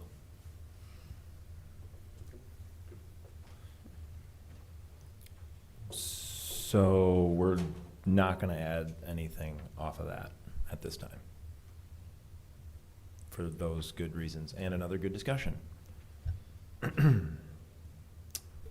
All right, Mr. Unless- Chair, that can, yeah. unless there's anything else anybody has under the suggested possible action steps, then you're done with Done. electric portfolio. 17 more to go. Great. We're getting good at it. Building energy consumption. Okay, there, under possible action steps, Jeff suggested broadening the range of contractors to increase access to home energy retrofit program under strategy 1, I think back in alignment with the discussion about the PVs. Let's just take them one at a time. Okay, Let's go just ahead. do it. Yep, and the wording was specifically on that one. Let me get to it here. Work with a wider range of contractors to increase access to home energy retrofit program. So we can call that, I'm comfortable, like, we can put that as a bullet point, as a suggested action step. It is a little bit of like, just Captain Obvious, I think, but if that's something we just want to lift up, I mean, yes. that's, I mean, I know it's super obvious, but well, does it's it something help that I to know that name I, it like, the specific? team is I know probably that working on that's- all the time. So, yeah. We're all for that too. If I we mean, could we'd get, love to get more if we could get contractors the involved. Surge Boost Camp from Lakeshore Advantage here and get an entrepreneur planted, there's literally a real business opportunity in that little program. But yeah, I mean, we can put it in and just, there's no harm, no foul in putting it in there. It's an ongoing effort, I know. I know that it's an ongoing. Does it help to specifically name it? And if it does, then I think it's worth naming, even if it is super obvious and obviously something that everybody could get. Like, of course, we would want that. Done. Yeah, put it in. Okay, second strategy, Jeff suggested that rebates adequately account for the value of electrification and that electrification projects be added to the home energy retrofit program. Those are 2 bullet points under strategy 2, and it's worded pretty much just like that. Bullet 2 would be ensure that the customer rebate offers adequately account for the value of electrification. And bullet 3 would be increase electrification projects accomplished through the home energy retrofit program. Great. As possible action steps. Correct. Sounds concrete No and possible. issues. Any issues? Great. Adam. All right. Then we're moving on to, Nikki had a suggestion under strategy 5 that suggests that while meeting with large energy users to understand their goals and plans, we could, in quotations here, I think this comes from her, offer expertise and collaboration on carbon reduction goals as an energy producer and partner. When we met with Hayworth, it seemed to, companies have these plans, just like other cities have plans, and nobody seems to be moving forward. As you say, we're leaders. I thought if we came up with something, could use our expertise, they could meet us. They would see what we're doing and work with us to meet their goals, because they seemed a bit frustrated at where do we go with this and how can we do it on our own? And so we'll be their partners. It's a very general statement. And you're smiling because, No Because comment. I think that's what Brian Maney is in business to do. well, good. No comment. So you don't want the city working with you? Well, if the heart of, I think all of the programs that the BPW offers around rebates and all of this stuff is fundamentally doing what you're articulating here. As it relates to the nuances of why individual companies are or aren't taking action on plans they do or don't have, find me at the local pub at any point in time, and I can tell you all about. It's just, it's fine. there's nothing that these guys are not doing, or Okay, they're just not pulling the it's- trigger. It is not about looking for municipal leadership Okay. that will move. Yeah, there's, sure. I think the things in place, like being intentional on asking our industrial customers, are you doing carbon offsets? Are you looking at it? Are you doing RECs? That is lifting up a different layer of the typical electric utility conversation and dynamic, which I think in and of itself is really good. There's really, I don't know what these guys could be doing anymore to literally get some of these companies to actually take action more aggressively. That's more of an internal company prioritization thing. All right, I So. bow to your expertise. Thank you. Good times. Okay. So that's not getting. You guys are again. It's like Captain Yeah. Obvious to me. I don't know that you need to. You're offering your expertise that Sounded fundamentally. like a leadership I thing. certainly think we do that when we go meet with them. We're ready to partner. We're ready to help them, get educated on the opportunities they have. Yeah. So It's that part of what we do. happens Organically then. It's intentional, but it's Organic.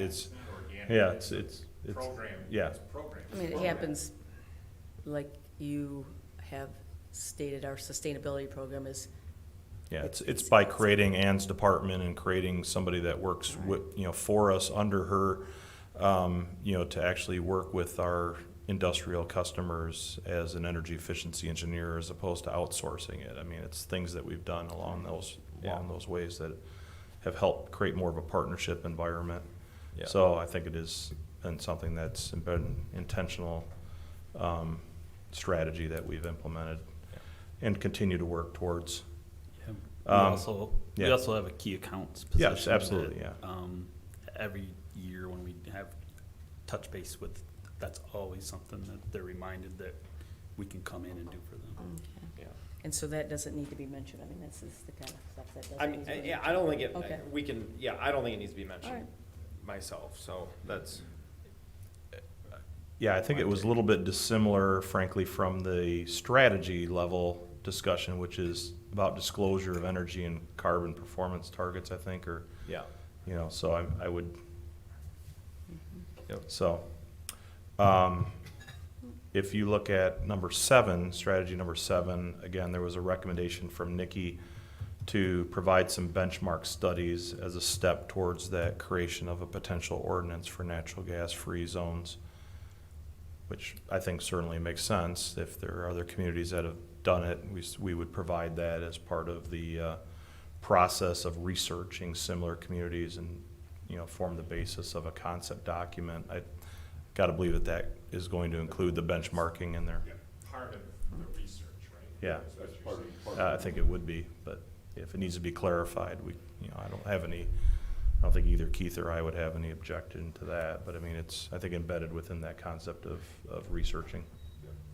Yeah, I think if you just slide in some benchmarking, like if you want to slide in the benchmarking Research words. and just Yeah, research and benchmark. I think that you get it, and that'd be great. Yeah. That's a good addition. Okay. Back up on strategy 3, just a quick question on the third bullet. Parenthetical at the very end is just kind of hanging out there, mitigate rent increases. I'm not sure I fully understand that, or what we're after there. It's, I think the idea, and yeah, it doesn't read well. I think the idea is if you're gonna mandate structures, residents, landlords do things to their properties that are capital intensive, that they're not gonna just attempt to recoup that off of the backs of the renters. Because you don't want to create a second order effect of even less affordable housing than we already have. So I think it was just attempting to name, like, hey, if you mandate the one thing, there could be some other things going on, and we just want to be cognizant of that. I don't know that maybe we should have like a EX period. how would we like ever in- do that other than, is it indicating that the taxpayer pays for it? Because you can't, I mean, it's a I think we free have. market. That's a goofy, that third bullet is a tiny bit goofy because the first two bullets are possible action steps, and then the third bullet is like, and if they did 1 and 2, then you gotta be cognizant of some things. We might be like too far down the, Yeah. if-then statement tree. Yeah. So we could just delete the third one altogether and not get into the if-then statements, and. Well, I think there's another thing we probably need to be aware of as well, and that is if the homeowner is responsible for the energy utilities, whether it's electric or gas, if there is a measure that's implemented by the landowner, the property owner, the tenant receives the benefit of a lower energy bill as a result of it, right? I mean, that's the compliance result. And so whether they should be raising the rent to pay for the investment, still, I'm not saying it's a zero-sum game. Who knows what the sum is going to be at the end of the day under a free market situation. But the reality is there should be less cost pressure for the tenant associated with that measure that went in, so.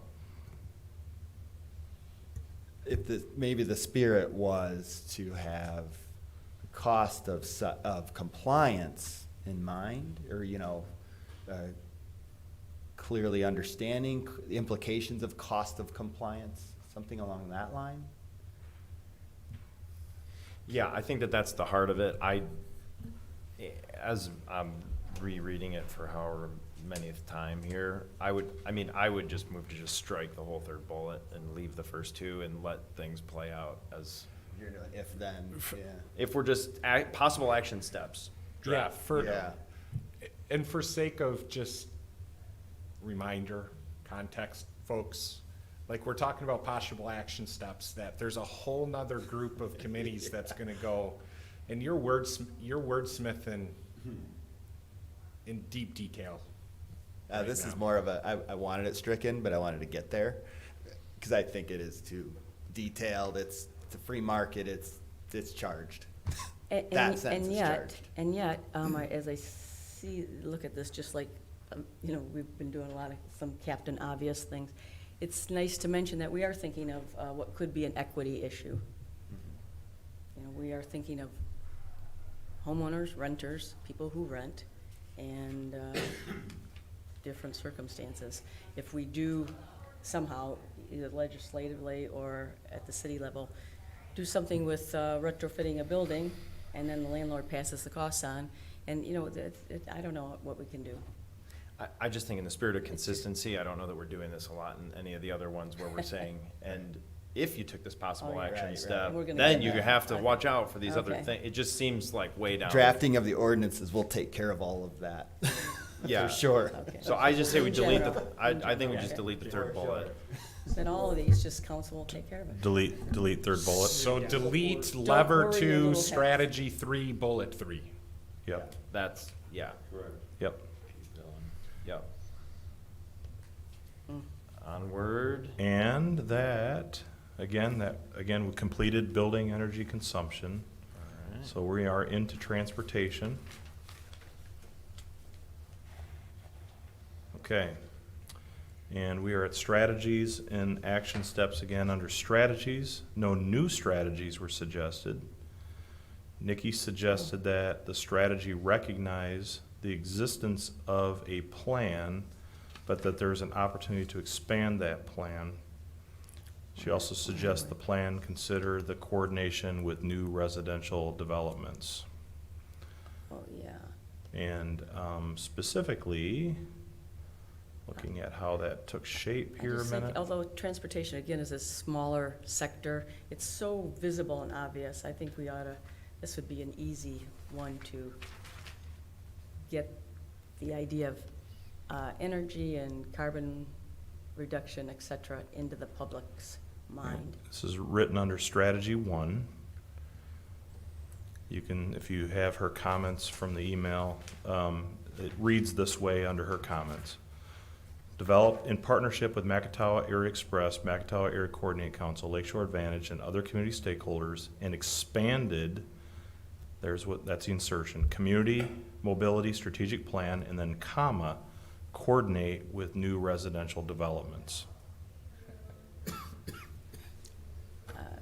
Are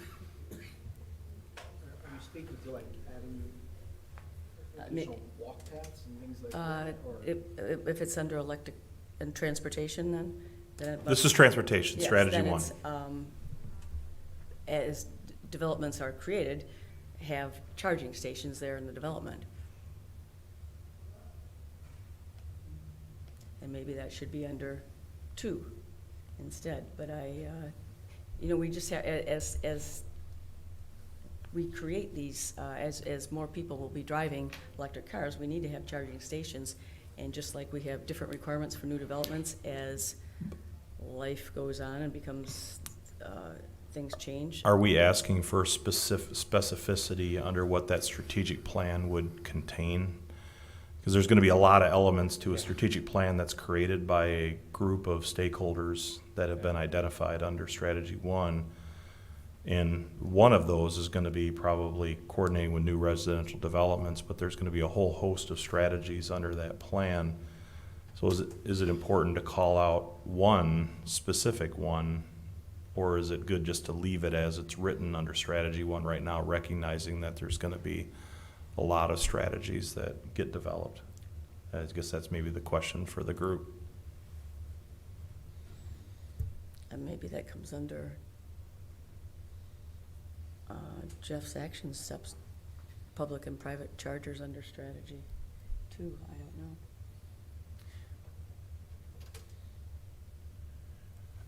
I mean, what we've proposed moving forward, because we had it, is that transportation, probably more than almost any of them, is less under the city than any other. So we're taking the step of bringing the stakeholders together to start a conversation and put a plan together, and I think they're receptive to that. Are you suggesting that we then also start telling them what needs to be in that plan? I'm suggesting we suggest, who put in the original chargers that were around the city? So that's changing, I mean, that changes every day. So like when you take a look at federal money and Right. the states, the Yeah, governor's and- plan, so, Were those grants? They were grant they funded. were Okay. grant funded, and there's more money that's coming down, which in the public space, we can do that. The BPW has incentives and will continue to take a look at incentives. But right now, we're on the comment about the strategy level strategy. underneath the creation of a mobility plan. And I think what we're trying to figure out is whether or not the words underneath the strategy number 1 need to be enhanced somehow by giving specificity to an element of what that mobility plan strategy document would contain, or directionally where it would head. And the only place where you've given, just trying to go off the comments. Yeah. The real instructive comment here is working with new residential developments or new building. I think it was residential actually is the word in here. So, so as it relates to this, how the strategy language is written, do we want to Residential, yes. name residential developers as a part of this group, or I think are community they not stakeholders going is the to? same. Would I- cover that. I'm comfortable with how it's written. I think it's encompassing of what you're trying to get at. I mean, you're not gonna not have residential developers at the table around these kinds of issues if this partnership were to exist. In my opinion. All right, if that's how the group goes, that's fine. I think I guess if that's what the next level group does, is name that, that's great. I just am being a little more obvious, I guess. I'm just think this is a key thing in transportation, is getting these chargers, however we do it, and whatever strategy or action steps it takes.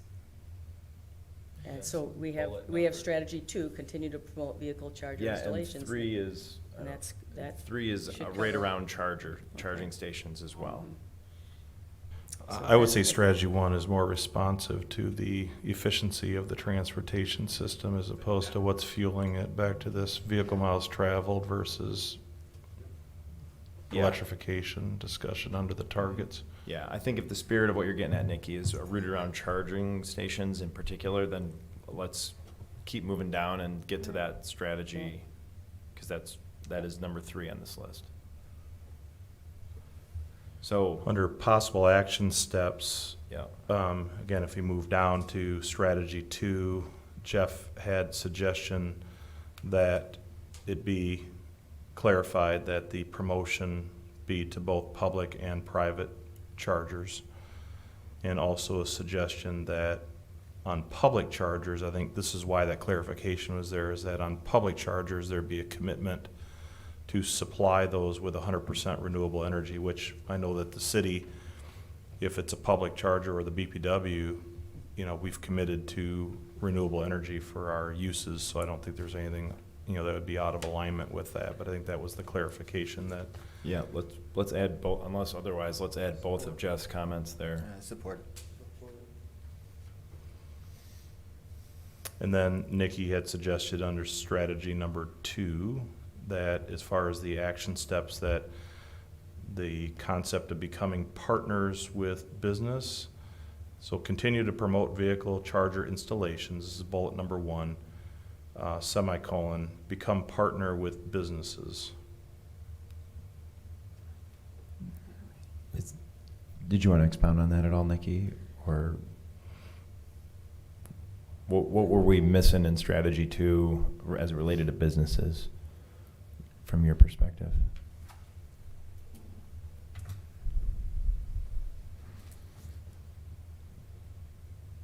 It's another thing that it should be, just like developing partnerships with, in strategy 1, partnerships with them, it's another thing to mention.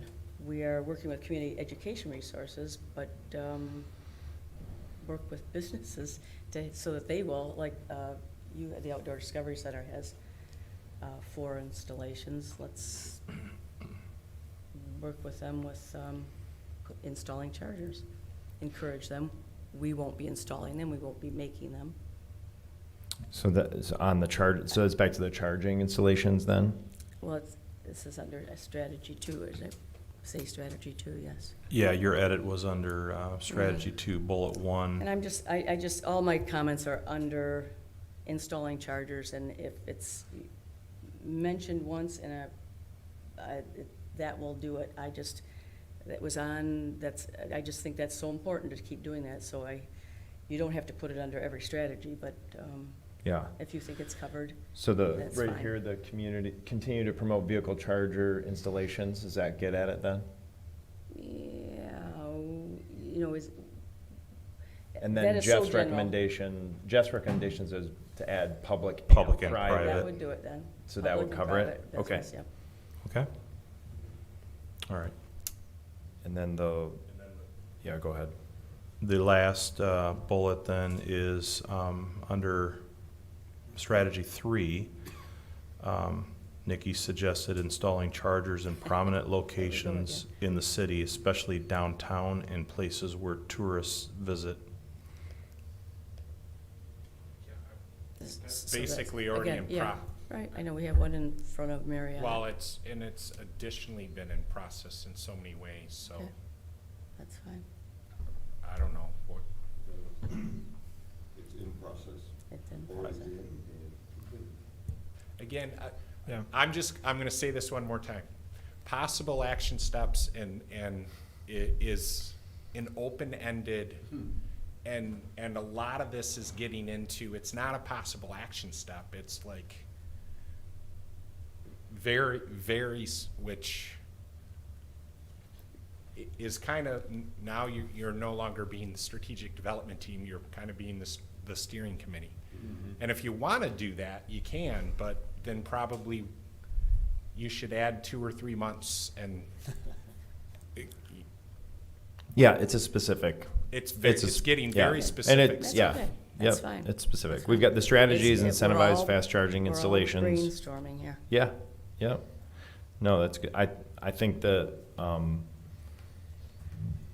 yeah, I mean, I think having a 4th bullet on strategy 3 around, lift up public-facing locations as an option, if that's, I think, the heart of what Nikki's getting at, I think and it's already in motion, so I think you can add that. That's That'd why, I be mean, totally it's just fine. like- Yeah, that's it's fine. already a box checked, Yeah. basically. Yep, which is great. We're on to education. We should just quick note the time. I We can- have 4 possible action steps left if you want. Otherwise, yeah, I mean, Yeah, And then governance. we'll Get keep. through it. and then, All right, then as there's long as governance if you as want. long as a quorum stays, we'll keep going. Okay, I can stay. Education, no new strategies were suggested, or changes in strategies. Possible action steps, Jeff suggested that customer carbon emissions information be provided on the BPW customer portal under strategy 1. Now, the trick here is that we don't have access to the natural gas side of that equation. So, and a customer would have to release it. We can't just go get it from Semco. So I just So- want to clarify that. So this was me thinking at 12 o'clock at night, and is probably more granular than, but yeah, just, thinking about information easy to find and ubiquitous, like, can we do more with the customer portal around, like, comparing you to other users and stuff like that? And I know a lot of that's already in place and already in there, so I'd be fine dropping that, but. This is a tough crowd. No, this was literally at midnight, so I don't have a whole lot in that one. Yeah. Good idea. Great. All right, if we're going on to the next one, then under strategy number 1, Nikki suggested that a person be hired dedicated to education and marketing under that strategy. Because We have, we have Ann. No, I just think, however we do it, education is so key to making all of this work. We know what we're doing, BPW knows what it's doing, the city does. How do we get buy-in from everyone? Businesses, people? I guess I would reference to the community energy plan, how many page document that we just put out, that we had multiple city and BPW people that it's not their sole job, but it's a portion of Ann and her team and Dan and his team and Mark, and so I guess I'm thrown a little bit by Okay, yeah, person, again, it's like a it's thought. integrated into. It's a thought, however it's done, if that's the way it's done, then I'm good with it. But it needs to be, just like you need a person to keep following up our recommendations you can't just, once a year, look at it, go, how have we done? It's just it's an ongoing thing. So if people are doing that, that's Yes, great. absolutely. People are doing it every day.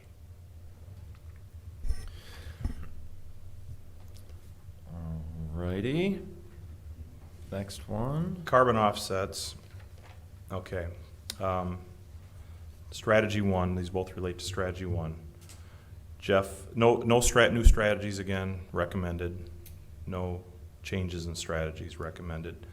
Jeff suggests for the possible action step, suggests the investigation of a local, low-income targeted program for distributed generation and electrification under strategy 1. So I guess to a certain extent, enhancing the distributed generation program and so it maybe even back up under the creation of programs for distributed generation under lever 1 and electrification under lever number 2, that a certain element of those programs consider low-income qualified individuals in those programs. So Maybe be what you're I'm just getting kind at of there. thinking, I really see this as the same as what the third bullet point is right now, evaluate the potential for local project creation, for local investors and purchasers. But for me personally, like if I'm investing in carbon offsets, which I do, like, hey, it would be cool if instead of, investing in electrification projects elsewhere, that would be cool if you could say,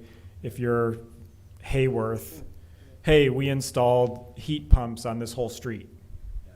Like, that's where our carbon offsets are. So is there a way to kind of keep some of those investments and target it at certain communities? I see this as, I don't know how that would work, if it actually would work.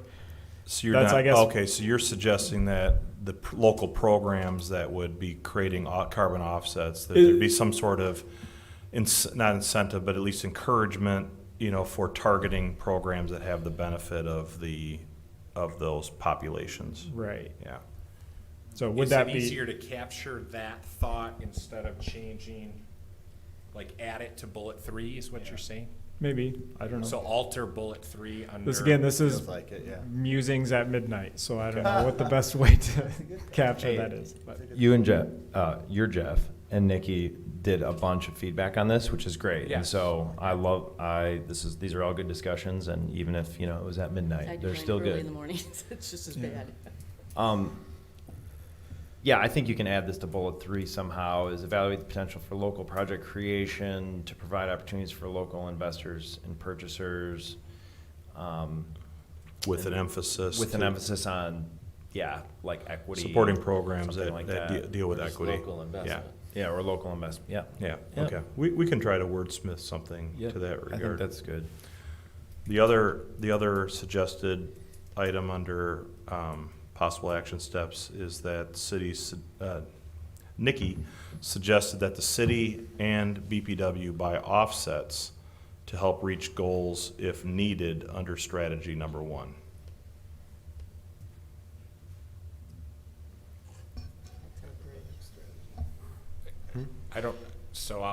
I'll take that one, I think. I think that's the one where I tried to reference to you last time where we'd have to do legal work on that. And I think we need to investigate that there. I think I worded it this way. There's more possibility for us to potentially do offsets for our operations, much more so than the same thing could happen for the community at large. I'm relatively confident on the answer of the community at large carbon offsets. Well, and regardless of the future, predicting the future, like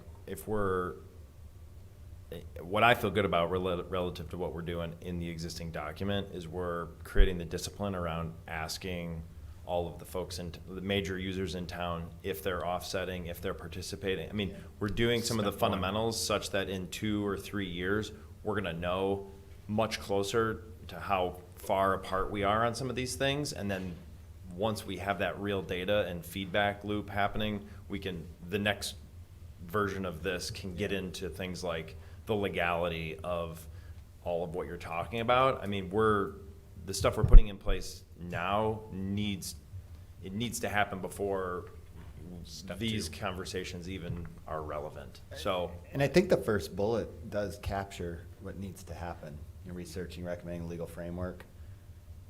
It's in that spirit, right? Yeah.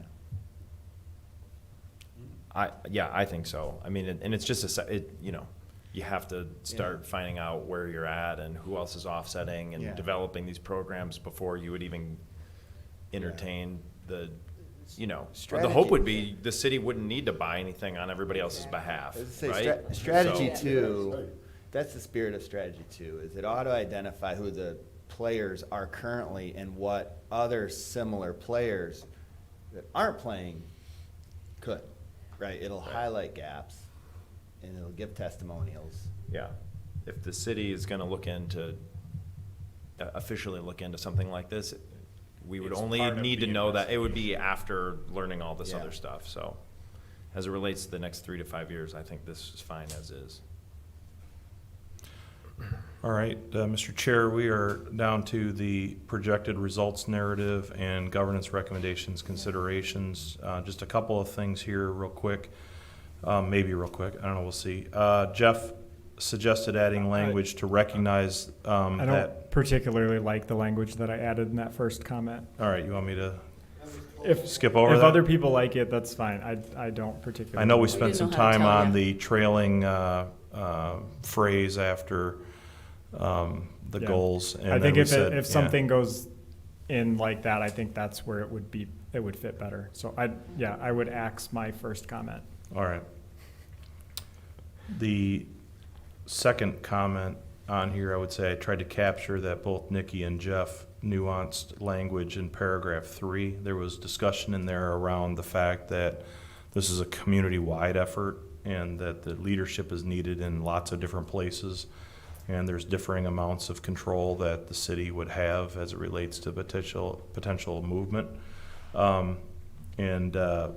Nikki and Jeff created language. I don't want to try to characterize their thoughts on it, let them probably speak to it, but that was, I think, an important part of the narrative that the leadership group of Brian and Travis tried to put forward here is just this call to action and also a recognition that the city can set the table in a lot of regards, but it takes people coming to the table and actually acting to make it happen. So I'm not sure necessarily those comments were going to try to enhance that or to maybe bring a different thought into that discussion, but just calling that out. I think this last paragraph of the projected results, if I may go forward, it's very good. The success of the effort will be largely dependent upon community acceptance, et cetera. And then, but just, I would reword, or I don't know how you do it, maybe this is just fine. When it's added, many of which will be out of the direct control or jurisdiction of the city, I don't want it to seem like we're saying, if we don't make it, it's not our fault. And that's, to me, how this maybe could be perceived. We're doing it, we're getting the community involvement, we're doing everything in this plan, and I just don't want it to seem like we are offering already an excuse not to make it. Who's our in that discussion? It wouldn't be our fault. The committees and the cities and the BPWs. Oh, okay, so you are putting accountability on it directly on the city only. You just don't like being defensive right out of the gate. Right out of the gate, I- I think. so- And if nobody sees it that way, that's fine, then we can just leave it, but it sounded like. So my thought, so the success of this effort will be largely dependent on community acceptance. I changed it to the success of this community effort. So I think it is worth, this is not a BPW thing, but I do think that, so what did I write? I wrote, the success of this community effort will require leadership from the city and BPW, as well as community acceptance, engagement, and adoption of practices. So I think, I guess how it comes off written, the last sentence, leadership at all levels will be necessary to meet this critical outcome. I totally agree with that. I was just trying to shift, I guess, a little bit how it's perceived. It's clearly a community effort. It's going to take leadership. It's going to take the community, but just kind of shifting that framework a little bit. Can you read what you're recommending one more time, Jeff? I wrote, the success of this community effort will require leadership from the city and Holland BPW, as well as community acceptance, engagement, and adoption of practices. some of which will be out of the direct control or jurisdiction of the city and/or HBPW. I like that. I have no problem. I I have no support problem with that. And you wrote that all, Yeah. and Keith, you wrote that all down. I think, can you just It's, send it's that- in Jeff's, it's in It was Jeff's in there, edit, yeah. so we'll just I like take that. Jeff's Yep. edit on that third paragraph. Yeah, that's great. That takes care of it. Yep. Okay, then, There's only one other thought. Yeah. I'm sorry. Yeah. I know we're looking to go. There's No. so many other, there's several other institutions that are measured in our, mentioned in our prior strategies. And I think to close with just mentioning the city and HPW, when we know there are other institutions. So just acknowledging leadership from other institutions. You got Semco, you got Mac Express mentioned. We keep it generic. But institutions, I think, is critical with this concept to move things. And that's what we're really saying. Yeah, that's what So would you, you would you, Boyd, consider something like this? The success of this community effort will require leadership from the city and Holland BPW and other institutions or something like that? I think so. Something generic. Other regional institutions, Semco would be bigger. The regional. That was the whole point of it when we wrote it, was that, Yeah. like, I don't think, I would have said I completely disagree with what you said earlier, Nikki, because I don't think the city is in charge of owning this altogether. If that's what we're Right. doing, then why are we doing this? So Right. this is It's something for really- all of us to take, so I want to make sure that that is somehow in this, is that we all have to take part of it. The BPW, the city have a big play in it because they own the power plant and everything else, so. Yeah, but- so I guess, I mean, the big change is, I changed it from the success will be largely dependent on community acceptance. That flipped a little Yeah. bit. Yes. Because I think that's true, Correct. but I think it's a combination of leadership from the institutions rather than just community acceptance. Absolutely. And not just city and BPW. And not just Not city and just So city. that's why BPW. the I blame thought isn't it us. was- Yeah. Isn't the city. Okay, so 12 o'clock was okay? I like how you wrote it, Jeff. It's, I like it's that. good. I just think, like you yeah, wrote but it. I think Boyd's comment about, like, it's not just city and BPW, Yeah. because it's obviously not. I think that's good. And that's what I was worried about when we wrote it, was that, and it wasn't written as well as you've got it, so.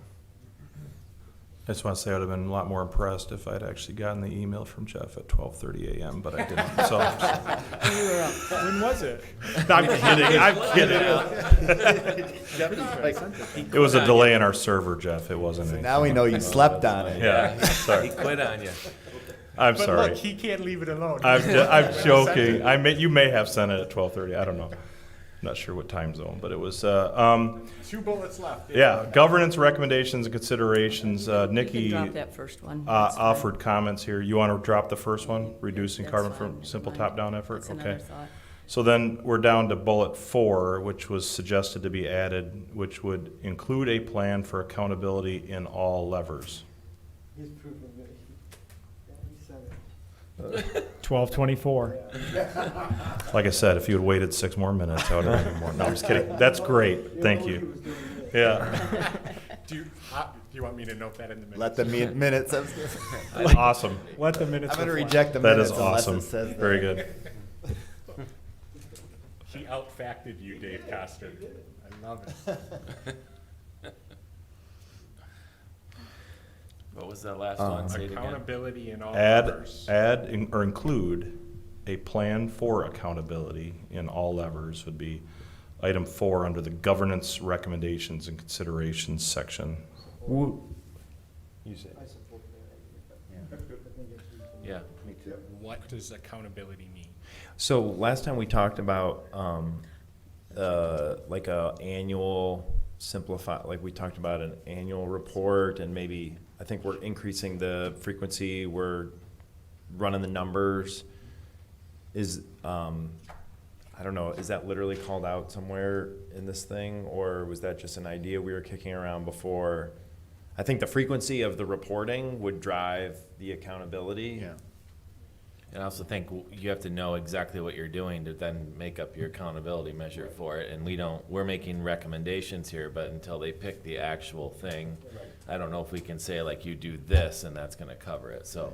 So I would think the there should fourth be the one- accountability thing. I think that makes sense, but I don't know if we can determine exactly what that is at this moment. But we know transparency is such a critical part of accountability, Yeah. so I think getting the word transparency in there Agree. is meaningful. You know, what I recall last time is a conversation when we talked about it, and Nikki was like, it's transparency and reporting, which is part of education. I just know, I talk to a lot of people that have a lot of different definitions of accountability and what they think accountability means. And yes, I am going to happily say, I'm interested to hear what you're defining accountability to mean, being one of the persons that possibly is gonna be held accountable for stuff that I don't have control over. So yes, I'm gonna be interested in the words that you use in this section. So how about like progress report or something of that nature, something that, would that make more sense? Something that we're getting an update on these areas, where we're at. I think it's fair for the people who did the work behind the scenes, as well as yourselves and others in the community, to get that feedback. Because we go 3 years, and we don't know where we've been, and we're assuming that we're on track, and now we're not. I just think there's gotta be something, maybe the word accountability isn't correct, but maybe some feedback, a feedback loop or something that needs to be in place. I think something to your point, Keith, we talked a lot about a community dashboard concept that has a rigor and rhythm behind it, but that it isn't overburdensome for creation. Yeah, because that's what Joe's report shared, is that, and I know that's where you're coming from, but when he interviewed all the different communities, literally every single one of them said, there's so much accountability stuff put into this that we spend all of our time writing reports and we don't ever implement anything. And they all said, if you can do anything, focus on the implementation and not on the accountability. I mean, and that is quote unquote what all the people that are trying to do things around all those different cities that Joe talked to, they all said it. My sneaking suspicion is most of those communities don't have near in place the working system that we already have. And so I think what's being lifted up, I think the spirit of what's being lifted up here is, you know, something official should end up in front of council more often than every 3 years as it relates to the recommendations that we're making.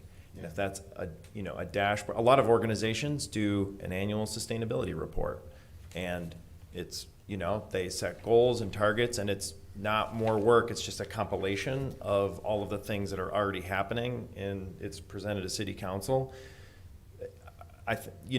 Something, on the third one here, we have increased consistency of strategic support. You could add public reporting of progress.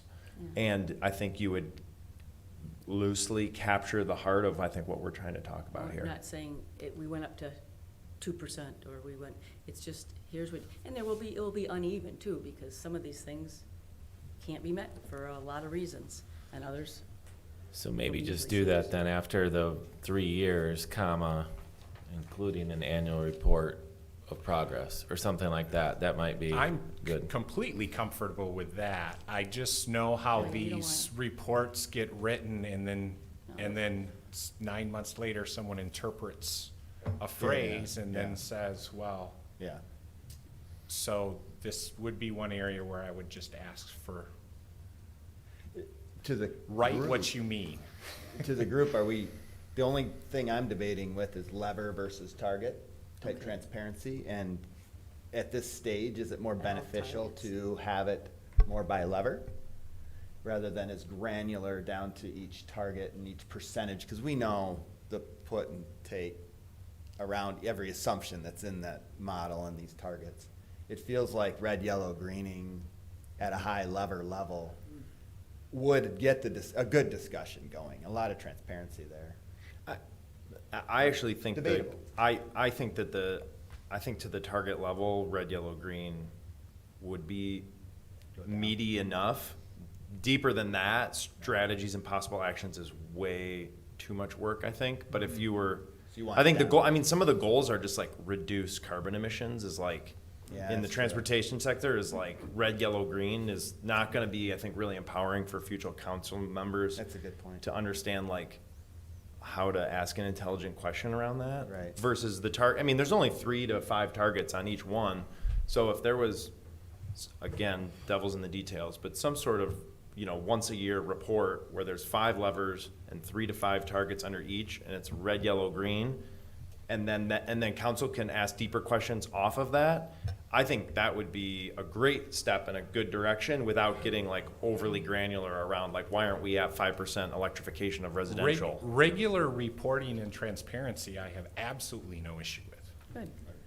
And that, Accountability means a lot of different things It to a starts lot to of imply different job description, pay raises, lots of other. So the, Not even that. So- I'm so not you worried know, about wanna that. you want us to wordsmith the vocabulary tail word? end of number 3? Do like a different word? Yeah, I Or just- create a separate number 4 with the reporting element? you could either, I would do that. I- I would yeah. add 4. I like that. Add Make an it a 4th and just, our governance recommendation and for council to consider is an annual summary report. Okay. Off of the top of this thing. But I would But like you to could see the word say, report at what level? Yeah, I'd I say do at think the that's target level. At the target level. Yes. Okay. Annual reporting at the target level. Yep. And then we can provide, we're happy to, we'll provide we can provide narrative in addition to that about. Right. Because like the steering committee right now it's a public meeting, so Well, I think this is. there's no problem It's with better what we providing have that. right now than what Yeah. we've had for the past 5 years. I have nothing to go by at this point. And so I think this is one more step that's going to Yep, improve the process. happy to do that. And then if we were going to have this SDT meeting more often, Yeah. then if we said every year, it'd be 2 times, and then we have another SDT meeting. Yeah, I think I think what we're articulating has been a missing gap, which is, I think if council has detailed questions for Dave, Keith, and staff, they're gonna have detailed, very well thought out answers. But I think my perception is that council hasn't been given for whatever reason, a simplified, digestible, consistent way to consume this information such that they can ask the detailed question.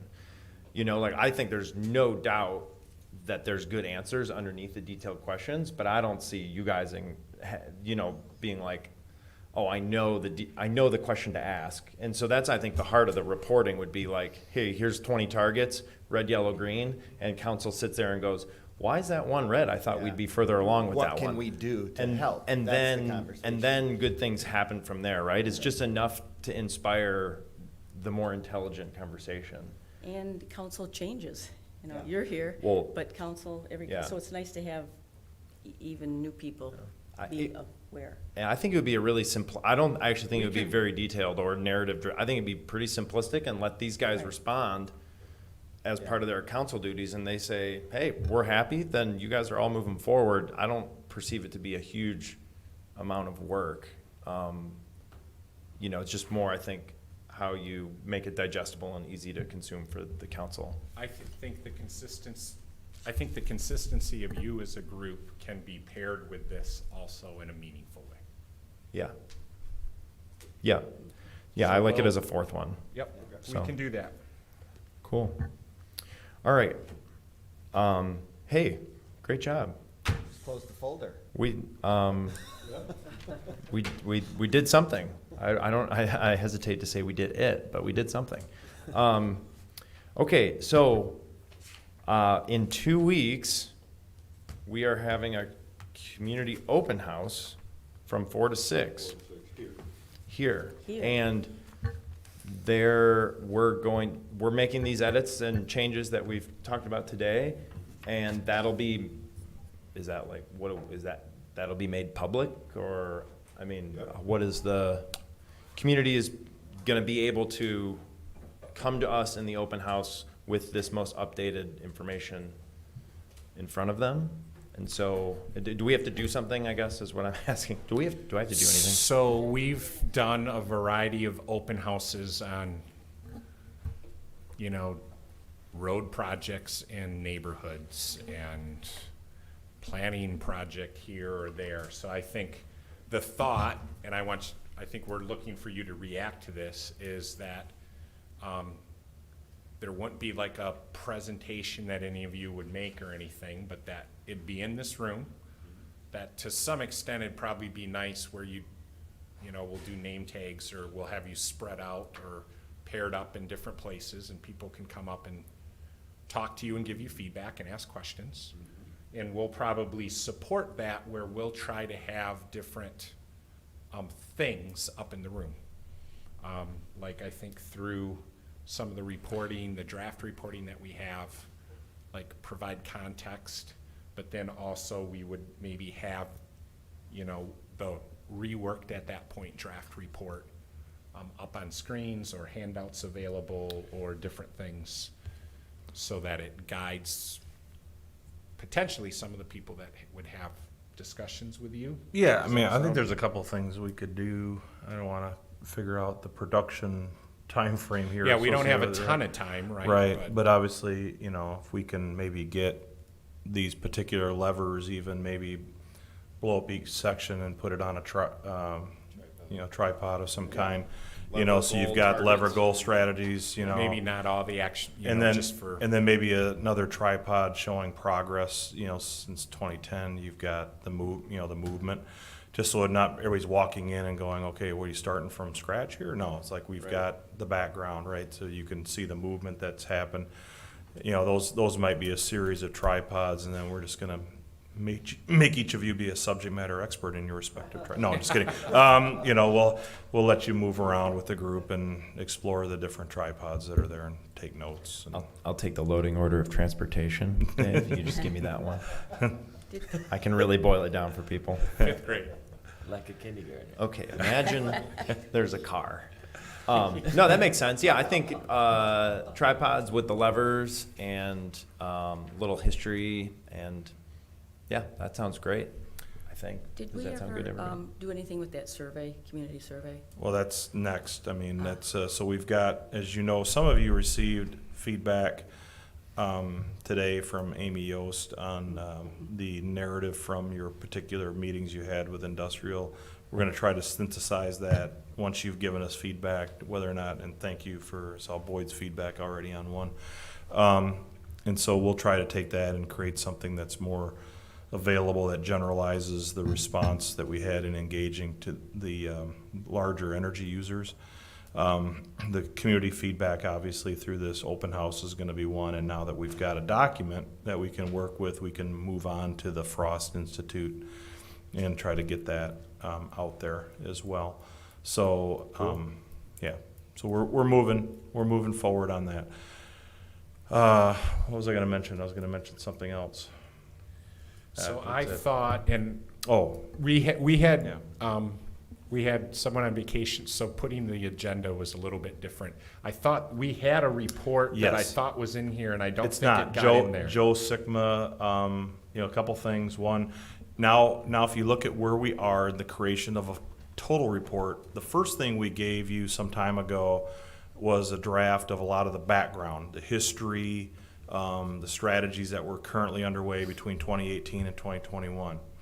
The idea of that would be sort of the first part of the report. The middle of the report would be the community comparative, and Joe did the work of creating that benchmarking against a number of communities, and then he actually had narratives for 4 different communities that were most aligned with Holland.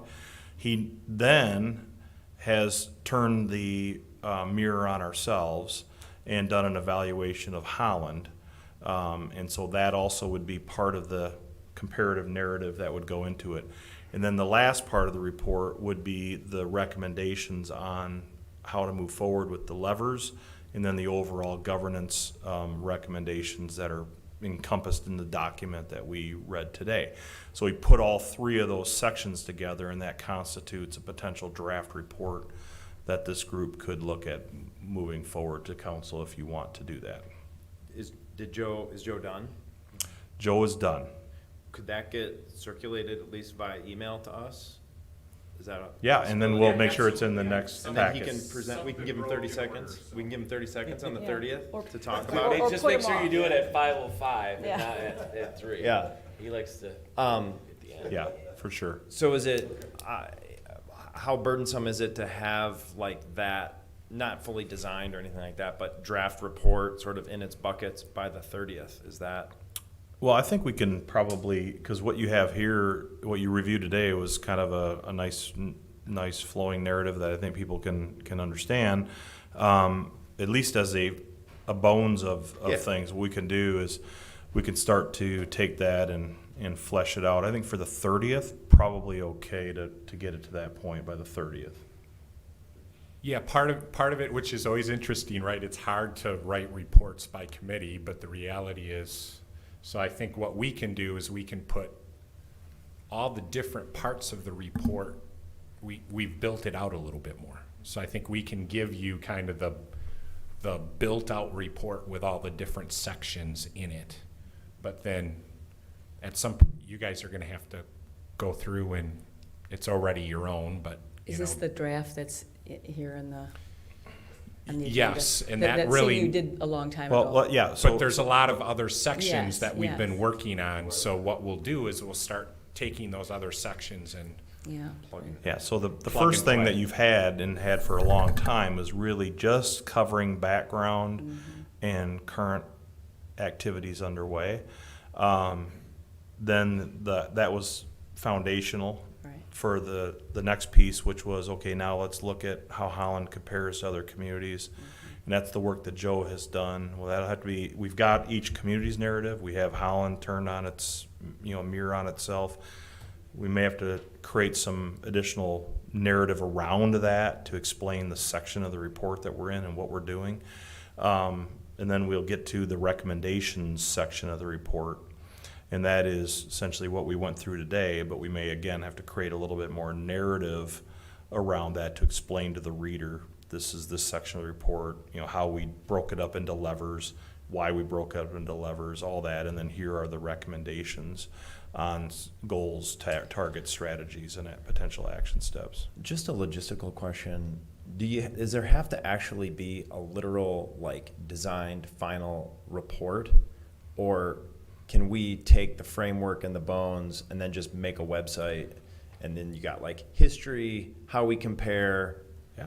Updated targets, and I mean, I think this group do we has literally available have to to it. make a PDF? No, that- I don't think so. I think this group could do what it wants to do. I mean, it just doesn't, who's gonna read this 75-page PDF of the history and all of this stuff? I mean, Old people. there's so many of these assets that already exist.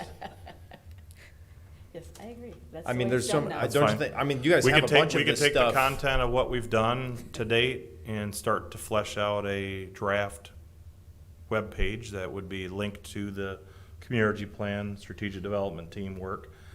And then it could just have a section on, just talk about the SDT, who you are a little bit, and then the work that you're doing right now, and to talk about the formation of its recommendations are encompassed within a review of the history of work that's been done, the community comparison, and then ultimately a series of recommended actions or recommended strategies underneath these different levers associated with goals and targets. The spirit of that is to create less work, not more. No, I And pre- so- oh, no, I absolutely. appreciate that. So That's so great. if it's more work to skip over literally writing a whole thing, then disregard. But I'm just thinking, if we're agreement on the meat and potatoes and a framework, we can just leverage web Ultimate- assets that already ultimately, exist your that tell the group- history. Yeah, you will make at some point presentation to city council. I'm gonna get COVID that day. Yeah.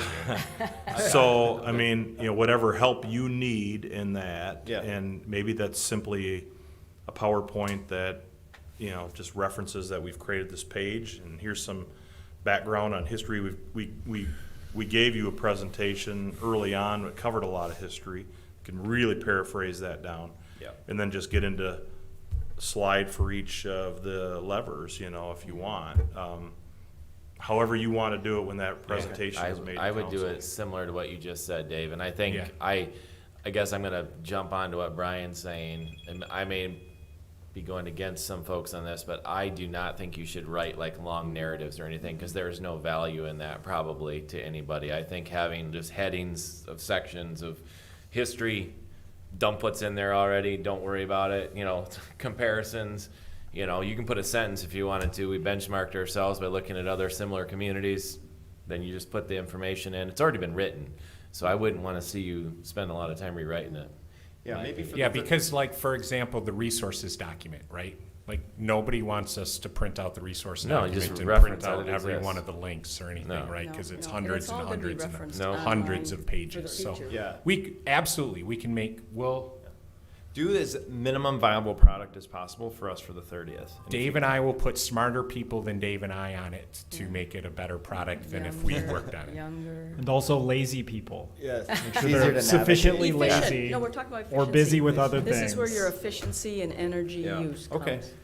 All right, so Joe report on the 30th, whatever, the framework, rough draft of the whole thing with these chunks, and on the 30th, and then we can dig into like, I guess, what's missing in it and that kind of a thing.